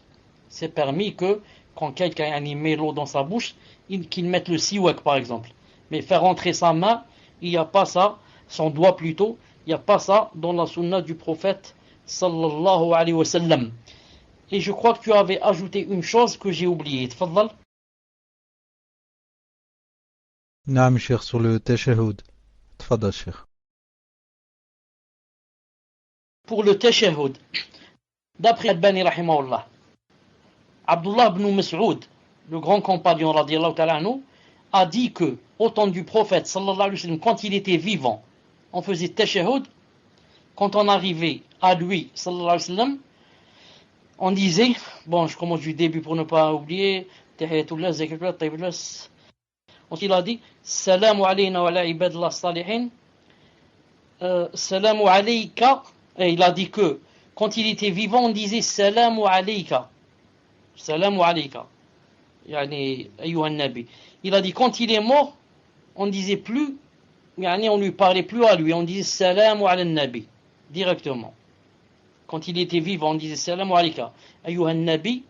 Et quand il est mort, on disait salamu nabi, en parlant de quelqu'un qui est absent. Comme ça a dit Cheikh Al-Albani. Il a dit c'est ça la sunna. Il a rapporté le hadith de Abdullah ibn Mas'ud, l'authentique. Mais Cheikh bin Uthaymin rahimahullah a dit que une fois Omar ibn Khattab sur le mimbar, et le hadith se trouve dans Sahih al-Bukhari, quand on dit Omar ibn Khattab sur le mimbar, ça veut dire que le prophète est déjà mort. Et donc que Omar ibn Khattab sur le mimbar, il a appris aux gens, aux sahaba, le tashahhud. Et il a dit, quand il est arrivé au prophète, il a dit Assalamu alayka ayyuhan nabi. Il lui a parlé directement. Assalamu alayka ayyuhan nabi. Cheikh Ibn Uthaymin dit que Omar ibn Khattab a dit ça en présence des compagnons, de tous les compagnons. Donc, personne ne lui a dit non. Il est mort, on dit Salamu ala nabi. Donc, il y a consensus que c'est ça la sunna. Maintenant, pour joindre entre ce qu'a dit Cheikh Al-Albani rahimahullah et ce qu'a dit Cheikh Ibn Uthaymin, qu'est-ce qu'on fait? C'est simple. Des fois on dit salam al nabi et un autre jour on dit salam alayka ayyuha nabi. Ou bien une semaine comme ça, 3 jours comme ça, et comme ça. Salat al-Asr, tu dis salam al nabi. Salat al-Isha, tu dis salam alayka ayyuha nabi. Et comme ça. Vous comprenez? On groupe entre les deux avis, incha'Allah ta'ala. Tfaddal. Question suivante. Salam alaikum wa rahmatullahi wa barakatuh, Cheikh. En ce qui concerne la purification de la femme qui a des pertes de sang en dehors des menstrues, est-ce que le saignement, dû à une petite blessure à l'entrée des parties intimes, a le même jugement que les métrorragies? C'est-à-dire, est-ce que celle-ci doit renouveler ses ablutions pour ce sang, même s'il ne provient pas de l'intérieur? Barakallahu fikum wa jazakumullahu khairan. Tfaddal, Cheikh. Alhamdulillah. Le sang qui coule, comme a dit la personne, mais qui ne sort pas de l'intérieur des parties intimes, mais de l'extérieur. Ce n'est pas, il n'a pas le même statut que celui qui vient de l'intérieur. C'est comme si maintenant il sortait du genou ou bien de mon orteil ou la fente. Il ne vient pas de l'intérieur. Il vient de l'extérieur. Donc celui-là, ça n'a rien à voir avec les métrorragies. Elle met seulement, comme disons, une serviette et prie bi'idna ta'ala, et il n'annule pas les ablutions. Ce sang n'annule pas les ablutions, car il n'est pas sorti de l'intérieur. Tfaddal. Question suivante. Assalamu alaikum. Assalamallahu ilaykum, Cheikh. Lors des grandes ablutions, lorsque nous lavons nos parties intimes, est-ce que cela comprend les fesses ainsi que l'anus? Est-il obligatoire, quand nous faisons nos petites ablutions durant le ghusl, de laver 3 fois chaque membre, ou alors pouvons-nous faire 1, 2 ou 3 fois, et ensuite verser de l'eau sur le corps et laver ses pieds 1 fois? Barakallahu fikum, puisse Allah Azza wa Jal vous accorder la réussite dans ce bas monde et l'au-delà. Tfadal, Cheikh. Quand quelqu'un va faire le lavage majeur, qu'il rentre dans la salle de bain, qu'il rentre par exemple dans la baignoire, par exemple. Non. Ou bien le truc avec le receveur de douche là, où il va se laver. Il commence directement à jeter de l'eau sur ses parties intimes. Il se lave de derrière et d'avant, les deux. Avec, par exemple, mais de l'eau, du savon derrière et de l'avant, les deux. Quand il termine, il lave ses mains avec le savon. Il dit Bismillah et il commence les petites ablutions. Normal. C'est les mains, la bouche, le nez, le visage, les cheveux, les oreilles. Ensuite, il laisse quoi? Il laisse ses pieds. Il ne les touche pas. Ensuite, il commence les grandes ablutions en commençant par la tête. Par la tête. Et si on veut faire la tête, le côté droit ou le côté gauche, certains ont dit oui, certains ont dit non, certains ont dit c'est pas la tête comme Cheikh Ibn Uthaymin. Il a dit c'est pas la tête comme le côté droit, côté gauche, c'est le corps. La tête, il a dit, c'est un seul, il n'y a ni droite ni gauche. On jette directement sur la tête. Ensuite, on va faire, on doit laver tout le corps, c'est-à-dire l'eau doit toucher tout le corps. Et je termine le wudu, je termine par mes pieds. Et je fais la doua et je commence à me sécher. Voilà, Inch'Allah Ta'ala, comment on fait le lavage majeur, bi'idhnillahi Ta'ala. On n'est pas obligé de dire ici 3 fois. Enfin, l'essentiel, c'est l'eau qui a touché tout mon corps. Sous les aisselles, je mets mon doigt par exemple dans mon nombril pour être sûr que l'eau est rentrée aussi là-bas. Mes jambes de derrière mes jambes, derrière mon genou. Mon genou, voilà.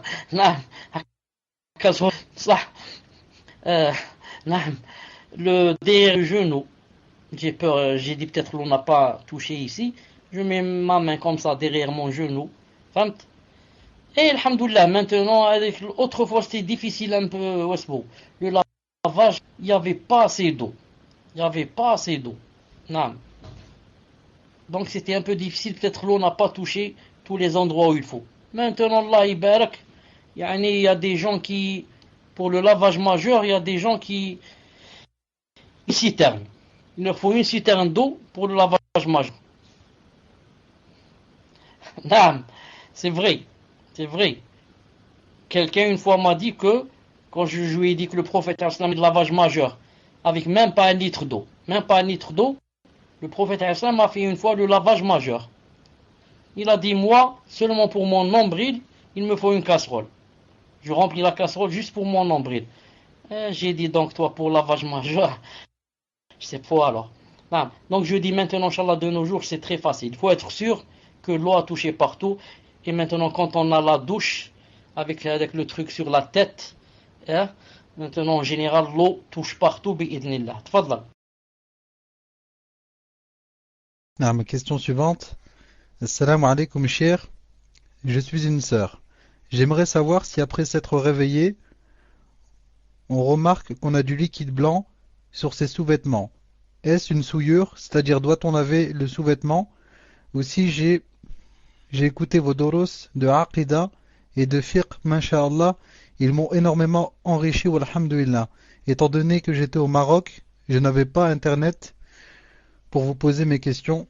J'en ai quelques-unes, seulement 5 exactement. J'aimerais savoir si je peux vous les communiquer et les recevoir au prochain cours. Barakallahu fikum. Tfadal cher. Et pour quelqu'un qui se réveille, il regarde là. Non, si c'est le liquide que trouve la personne quand elle fait un rêve érotique, ça veut dire que quoi? Elle doit prendre sa douche bi'idhnillah ta'ala. Mais si c'est l'autre liquide, qui, lorsqu'une personne pense à des choses pareilles, à des choses intimes, et ce liquide sort dans le réveil, dans ce cas-là, il lave seulement ses parties intimes et le vêtement, et il fait le wudu. Mais si par contre il trouve un liquide comme ça blanc, qui d'habitude sort lors des rêves érotiques, dans ce cas, il doit changer de vêtements et prendre sa douche, bi'idhnillahi ta'ala. Naam. Pour la deuxième question, c'est possible, Inch'Allah ta'ala. Pour la deuxième, c'est possible, Inch'Allah ta'ala. Pour une autre question. Question suivante. Salam alaikum, cher. Qu'Allah vous préserve et vous accorde son paradis. La femme qui a des pinces sur les cheveux, doit-elle les enlever pour faire les ablutions en ce qui concerne la tête? Tfadal cher. J'ai entendu dans la question qu'Allah vous préserve et vous accorde le paradis, la tête. Voilà ce que j'ai entendu. Tfadal. Assalamu alaikum. qu'Allah vous préserve, vous accorde son paradis. La femme qui a des pinces sur les cheveux, doit-elle les enlever pour faire des ablutions en ce qui concerne la tête? Qu'est-ce que ça veut dire, musulman? Qu'est-ce que ça veut dire exactement les pinces ici? Tfadal. Non, mes chers, ce sont des pinces que certaines femmes utilisent pour tenir leurs cheveux. Ce ne sont pas des élastiques, ce sont des pinces. Je ne sais pas comment vous décrire ces pinces. Des pinces à cheveux. Demandez à Oumo Berger, Inch'Allah, elle pourra vous dire. Allahu alam. Tfadal cher. Salam alaikum wa rahmatullah. Muslim, tu m'entends? Alhamdulillah. Je viens de rentrer. Dis-moi, si c'est oui, écris-moi naam. Est-ce que tu veux dire par là, c'est comme si, par exemple, elle a attaché ses cheveux. Elle vient d'attacher ses cheveux. Elle a mis comme ça des pinces pour que ses cheveux ne tombent pas. N'est-ce pas ça, Inch'Allah ta'ala? Voilà. C'est pas la peine qu'elle enlève des pinces. Dans ce cas, c'est pas la peine qu'elle enlève les pinces. L'essentiel, c'est quoi? Elle commence du front. Et va jusqu'à la nuque. Car, ce que Allah Ta'ala a demandé, ce n'est pas les cheveux. Mais il a demandé qu'on essuie la tête. Et elle, quand elle a commencé du front jusqu'à la nuque, elle a essuyé sa tête. Que les cheveux contiennent des pinces ou qu'ils ne contiennent pas. Vous avez compris? Mais si Allah Ta'ala avait demandé d'essuyer les cheveux, elle aurait enlevé les pinces et essuyé tous les cheveux, même s'ils descendent jusqu'au bas. jusqu'au bas du dos. Mais Allah Ta'ala, alhamdoulilah, il a dit essuyez vos têtes, c'est tout. J'espère que la réponse est claire, Inch'Allah Ta'ala. Tfaddal. Question suivante. Assalamu alaikum wa rahmatullah, Cheikh. Est-ce que le fait de se toucher les parties intimes annule les ablutions? Car j'ai souvent des west-west par rapport à ça, surtout pendant le rosl. Parfois je recommence tout depuis le début de peur que les ablutions ne soient pas valides. Barakallahu fekoum de m'éclairer sur ce sujet, Cheikh, et qu'Allah vous préserve. Tfadal, Cheikh. Voilà, Inch'Allah Ta'ala, pour qu'on soit d'accord, à chaque fois que tu termines, écris numéro 1. Al-Muhim. Quand une personne touche, qu'il soit un homme ou une femme, ses parties intimes avec aucune intention, pas avec intention de désir, mais sans intention.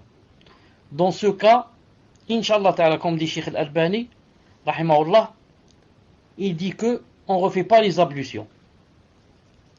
Certains, comme Ibn Taymiyyah, rahimahullah, a dit que c'était seulement recommandé. Il n'a pas dit c'est obligatoire.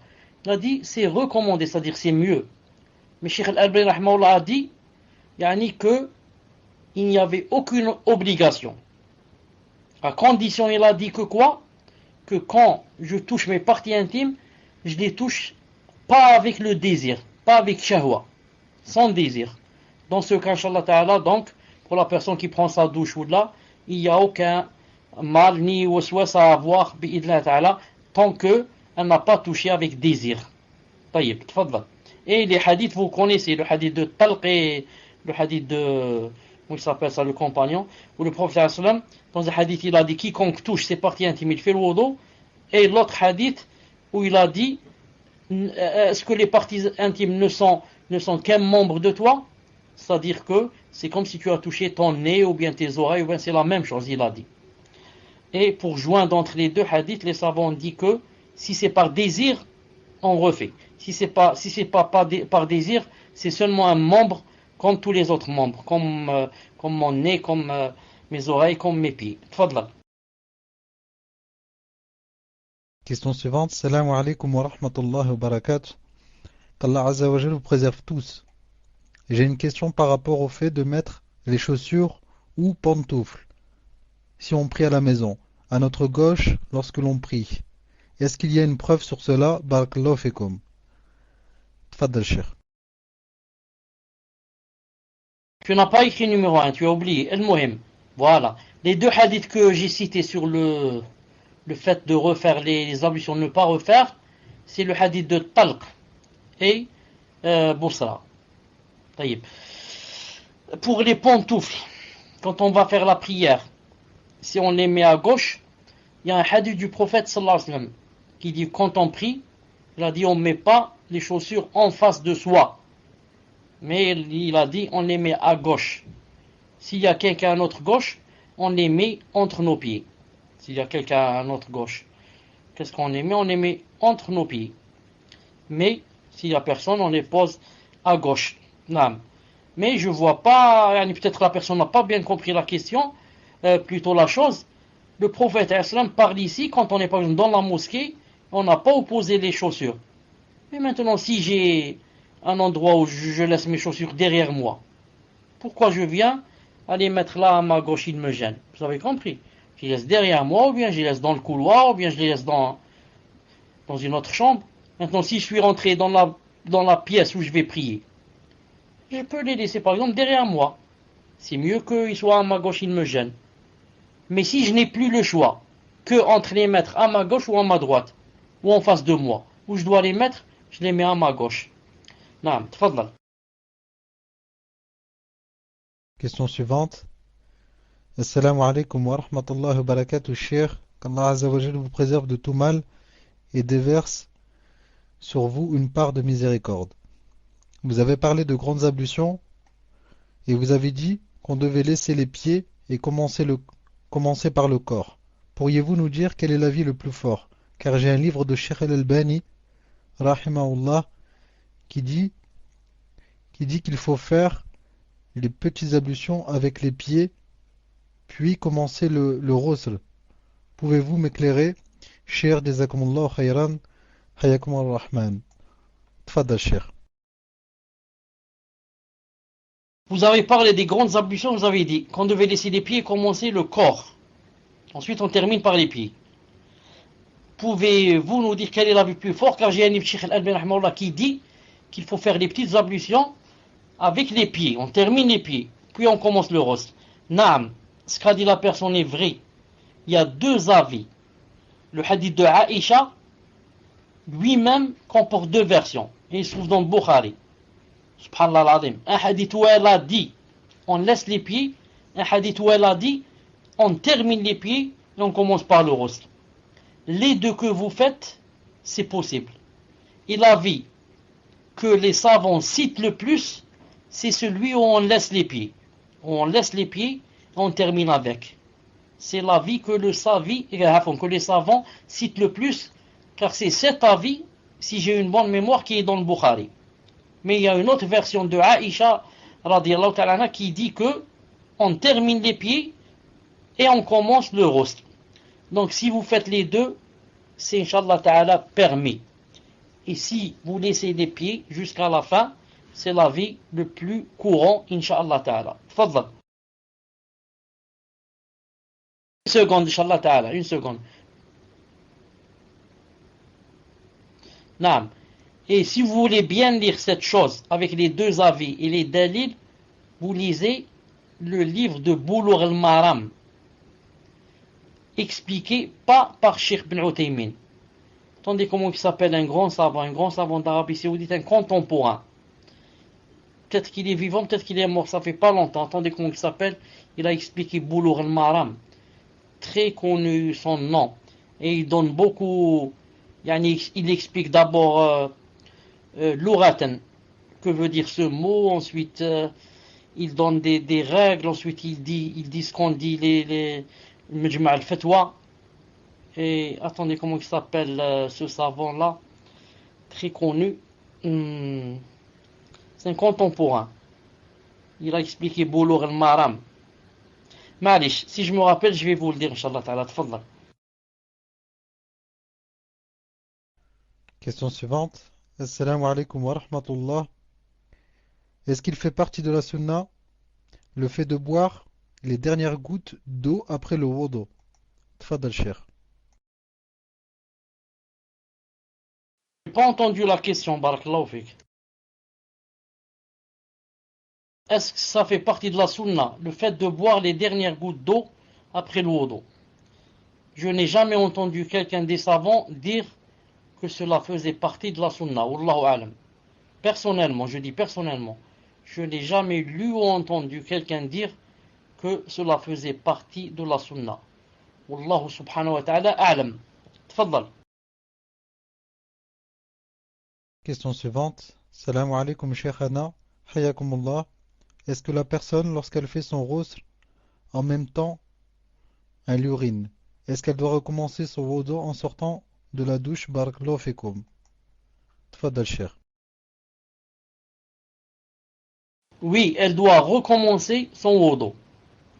Si en même temps qu'elle fait le rosr, elle urine, il y a des gouttes d'urine qui sortent ou là, elle doit relaver à cause de l'urine et refaire le petit wudu quand elle termine. Naam. C'est comme ça qu'a dit Cheikh Ibn Uthaymin rahimahullah. Tfaddal. Naam, donc j'ai demandé à plusieurs personnes sur le salon de contacter le frère Ibn Mustafa et jusqu'à présent personne n'est parti le voir.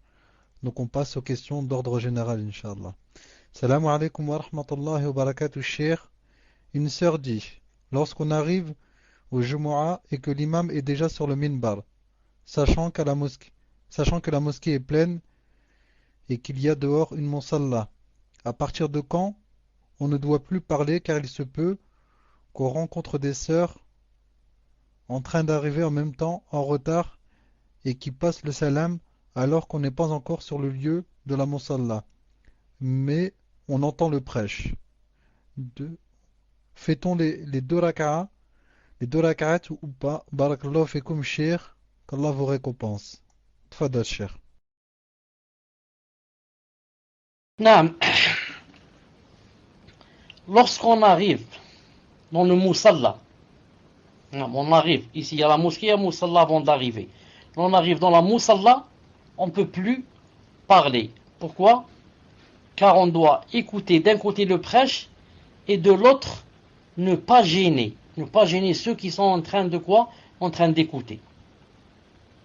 Donc, quand on n'est pas encore arrivé dans la Moussalla, là, on est loin. On n'a pas encore le statut de celui qui est dans la mosquée.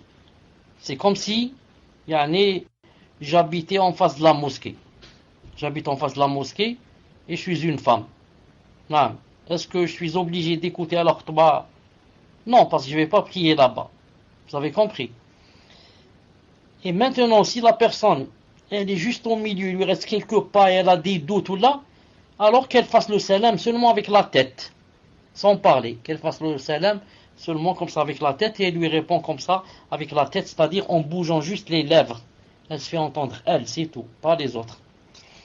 Et maintenant, est-ce qu'on fait 2 rak'at ou on fait pas? On fait. On fait 2 rak'at avant de s'asseoir. Si c'est complet, archi comble, et il n'y a pas où faire les 2 rak'at, donc je ne m'assois pas. Je reste derrière debout. Jusqu'à ce que quoi? Jusqu'à ce que la salade commence et je rentre dans les rangs. Mais s'il y a une place où m'asseoir, je fais d'abord 2 rak'at et je m'assois. Wallahu a'lam, tfadlal. Question suivante. Assalamu alaikum wa rahmatullahi wa barakatuh. Qu'Allah vous préserve et vous élève en degré. Est-il permis de réciter des versets sans ablution? Barakallahu fekoum cheikh, ainsi que les admins. PS, pouvez-vous faire quelques cours sur la médecine comme dans le livre de Cheikh Qartani, Guérison par le Coran et la Sunna? Barakallahu fekoum wa hafizakumullah. Tfadal cheikh. Pour la première question, est-il permis de réciter des versets sans ablution? Oui, il est permis. Pourquoi? Dans Sahih al-Bukhari, que le prophète sallallahu alayhi wa sallam, quand il se réveillait la nuit, il dormait, il se réveillait. Qu'est-ce qu'il faisait la première chose? Il mettait le siwak dans la bouche et lisait les derniers versets où il est dit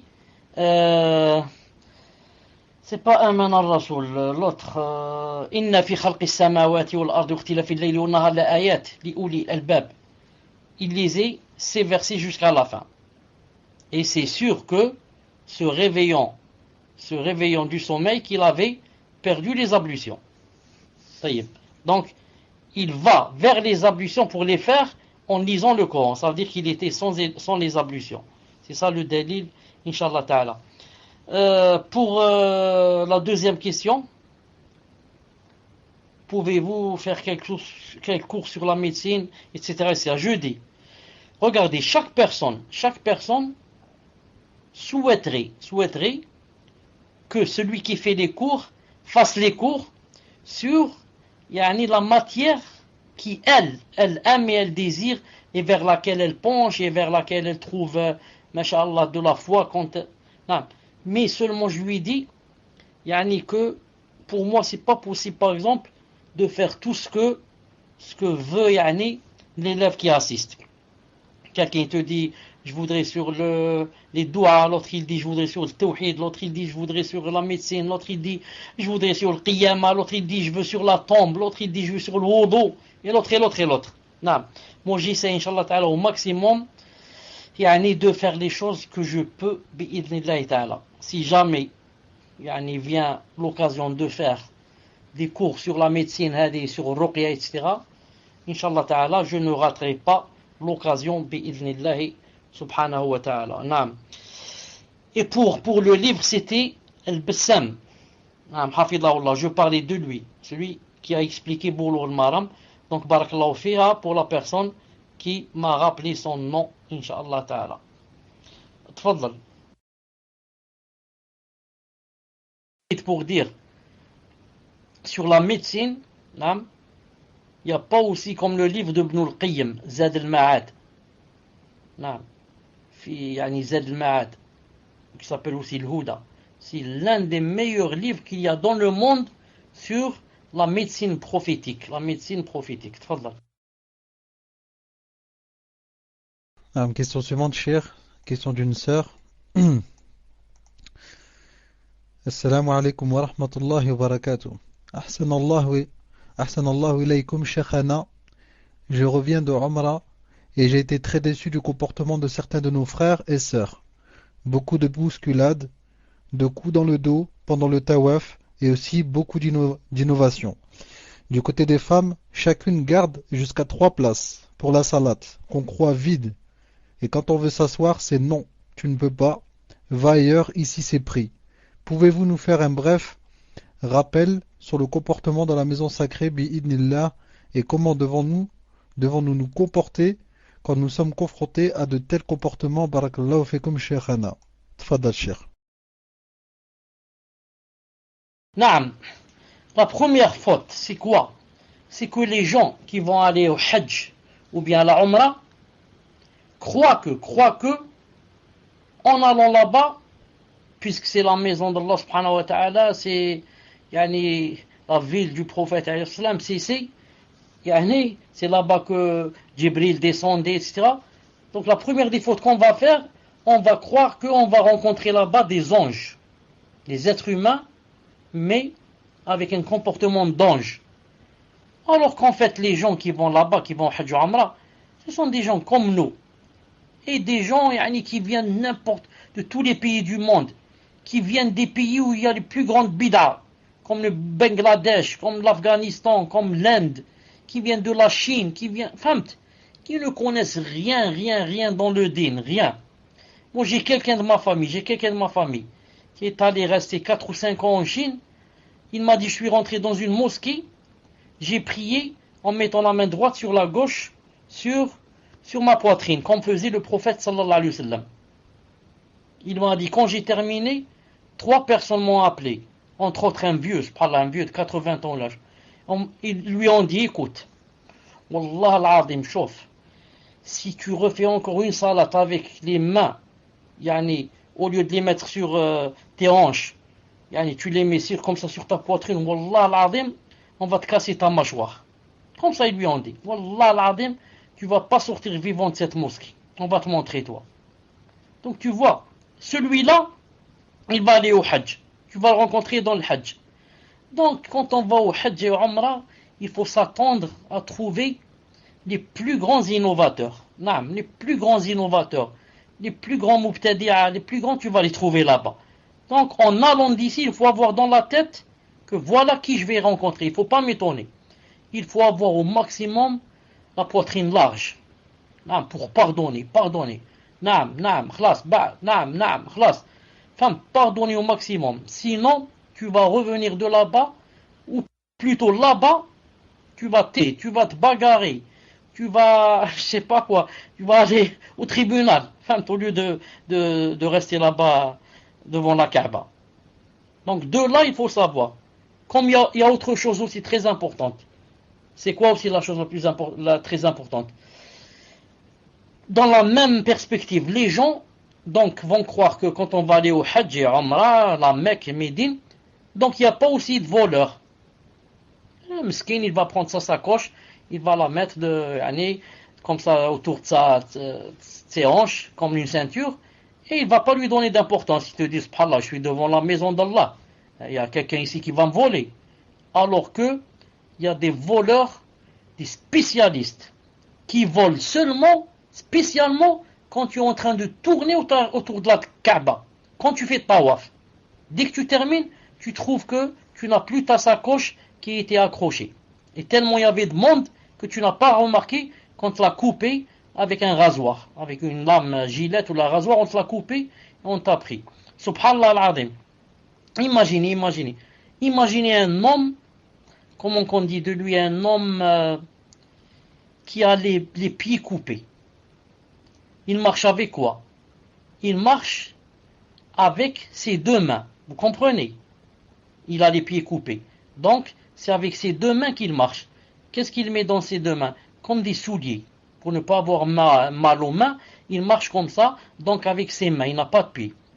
Et il tourne autour de la Kaaba. C'est comme ça qu'il marche. Il n'a pas d'autre façon. Une personne pareille, vous imaginez combien qu'elle fait de la peine? Amputé, miskin. Il n'a pas de pieds, il marche avec ses mains.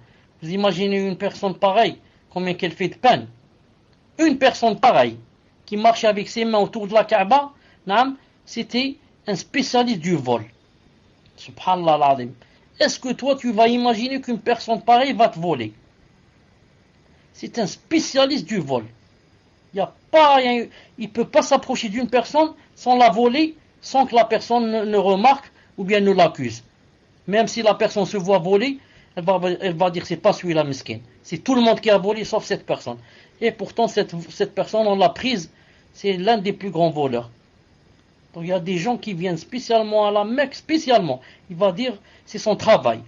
Quand c'est le moment du Hajj par exemple, il va prendre un visa pour aller là-bas, spécialement pour voler, pas pour faire le Hajj. Et il revient dans son pays. Donc, je dis à toute personne qui va au Hajj ou Umrah, c'est pour ça qu'Allah Ta'ala a dit فَلَا فُسُوقَ وَلَا جِدَالَ فِي الْحَجِّ. La jida ou la fusuq. Pourquoi?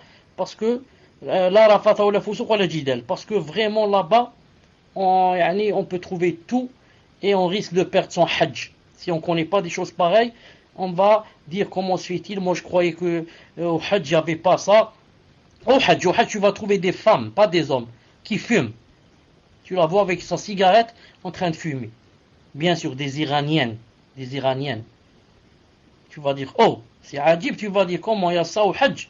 Naam, elle est là en train de fumer, bien sûr un peu en cachette, mais tu la vois avec sa cigarette. Donc il ne faut pas s'étonner ce qu'il y a au Hajj. Il faut demander à Allah subhanahu wa ta'ala de nous guider, c'est tout. Tfaddal. Question suivante, cher. Salam alaikum, cher.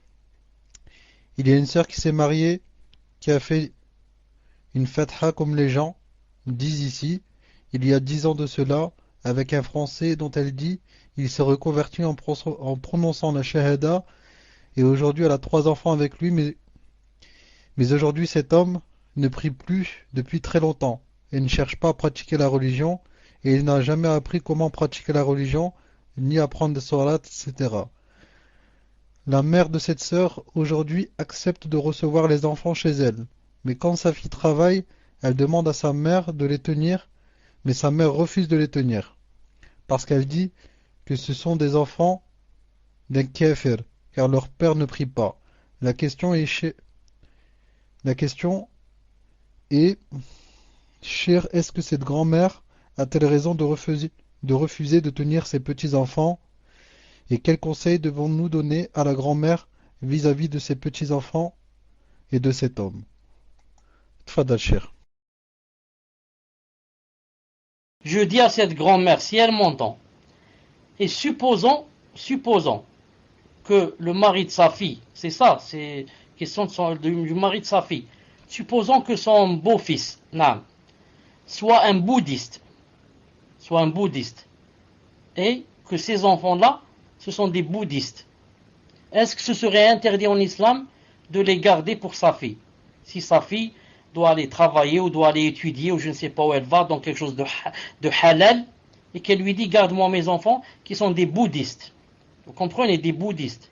Des enfants avec des chrétiens, avec la croix. Des enfants des juifs, avec le truc des juifs. Est-ce que c'est interdit en islam de les garder? Donc cette grand-mère, je crois que elle confond. Non, elle confond les choses. Elle ne sait pas que ça n'a rien à voir avec l'islam, ces choses-là. Ensuite, la deuxième des choses, je m'adresse maintenant à la sœur elle-même. La sœur elle-même. Je lui dis, tant que ton mari a arrêté de prier, si tu es sûr que il n'a plus l'intention de la reprendre, dans ce cas, il n'est plus permis de rester avec lui. Il n'est plus permis de rester avec lui. Il faudrait te détacher de lui. Non. Ou bien il divorce, ou bien toi tu fais le khol. Tu lui rends sa dot et salam alaikum. Non. Tfaddal inshallah ta'ala la dernière question, une dernière question, tfaddal. Donc question suivante. Salam alaikum. Faut une chef parce que la question est mal rédigée.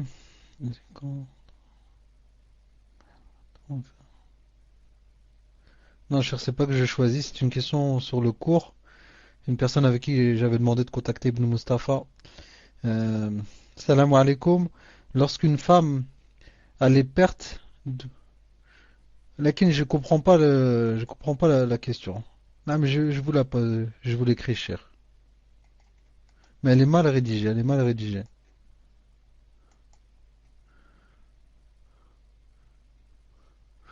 Lorsque la femme a des pertes, doit-elle refaire les ablutions? Barakallahu fikum. Tfadal, cher.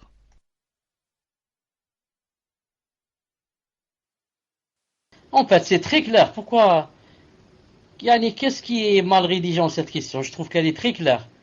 Tfadal, Inch'Allah Ta'ala, dis-moi qu'est-ce qui n'est pas clair. Ah, mais cher, c'est juste la rédaction. Juste avec la rédaction, je comprenais pas le sens de sa question. Alhamdulillah, si vous avez compris, c'est le principal. Tfadal, cher. Non, mais elle veut dire, est-ce que les pertes annulent les ablutions ou pas?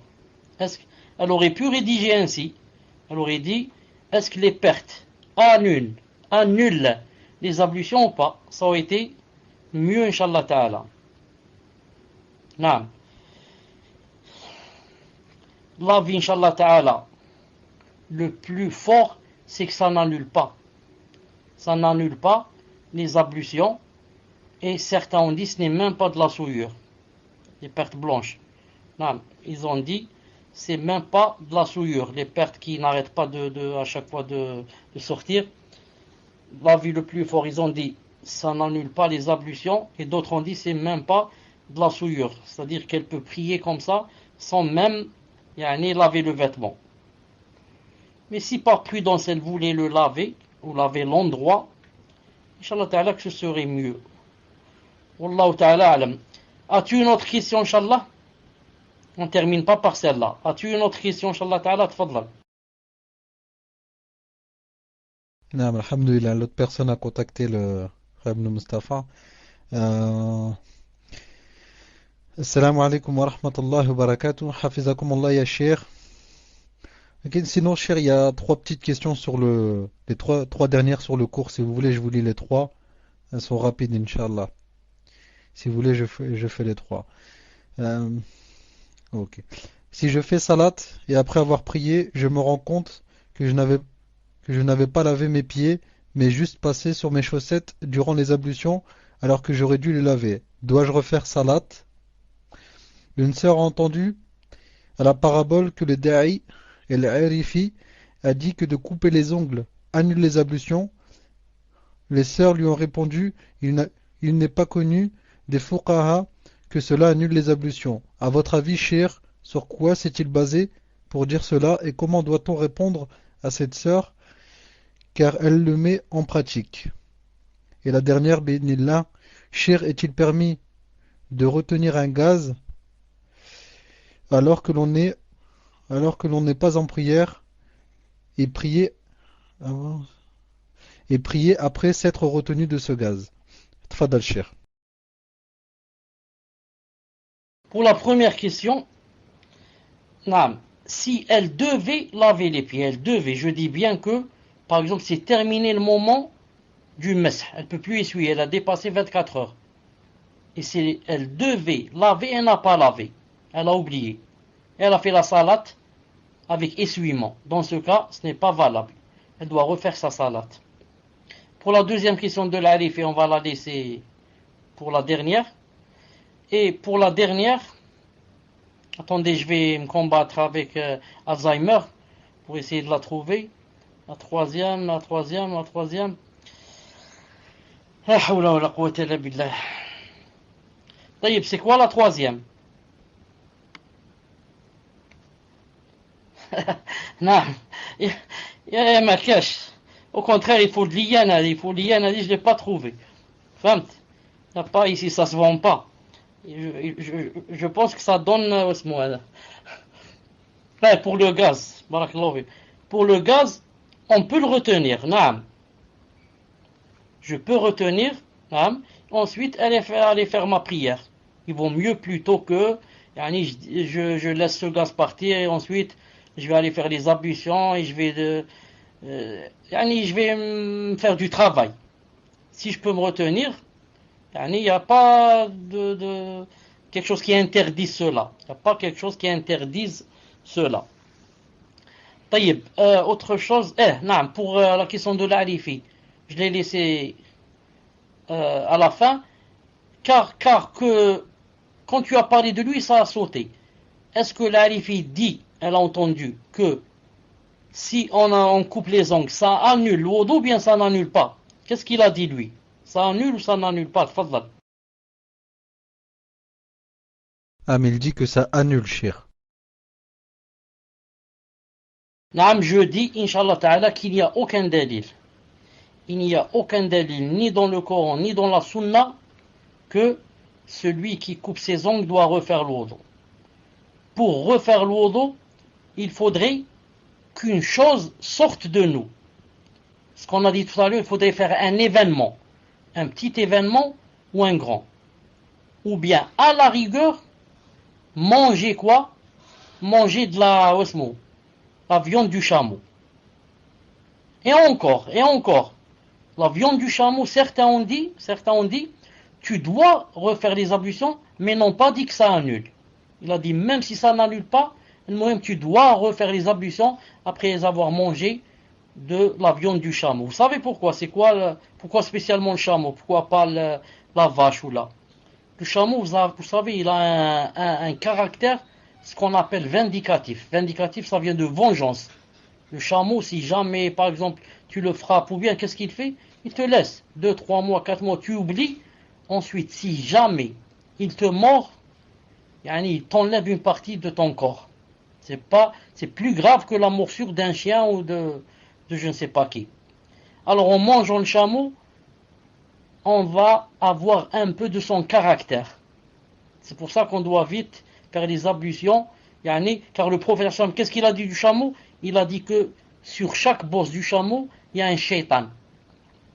Donc nous, on doit, Inch'Allah Ta'ala, calmer cela en allant faire, bi'idna Ta'ala, les ablutions. Al-Muhim, je redis pour pour les ongles, il n'y a aucun dalil, bi'idna Ta'ala, qui disent que celui qui coupe les ongles doit faire le wudu. Aucun dalil, ni dans le Coran, ni dans la Sunna, ni dans les livres des savants. Je ne sais même pas d'où il a tiré cette chose. Je dis les livres des savants, les savants les plus connus. Maintenant, s'il y a d'autres savants, je ne sais pas qui, peut-être qu'il a lu ça quelque part. Non. Donc, soyez rassurés, Inch'Allah Ta'ala, qu'il n'y a pas de wudu. Bi'idnillahi Ta'ala. On arrête ici, Inch'Allah Ta'ala. Barakallahu fikum. On va se rencontrer samedi. Bi'idnillahi. Mercredi. Bi'idnillahi Ta'ala. سبحانك اللهم وبحمدك أشهد أن لا إله إلا أنت أستغفرك وأتوب إليك بارك الله فيكم جزاكم الله خيرا et السلام عليكم ورحمة الله وبركاته à mercredi بإذن الله تعالى معلش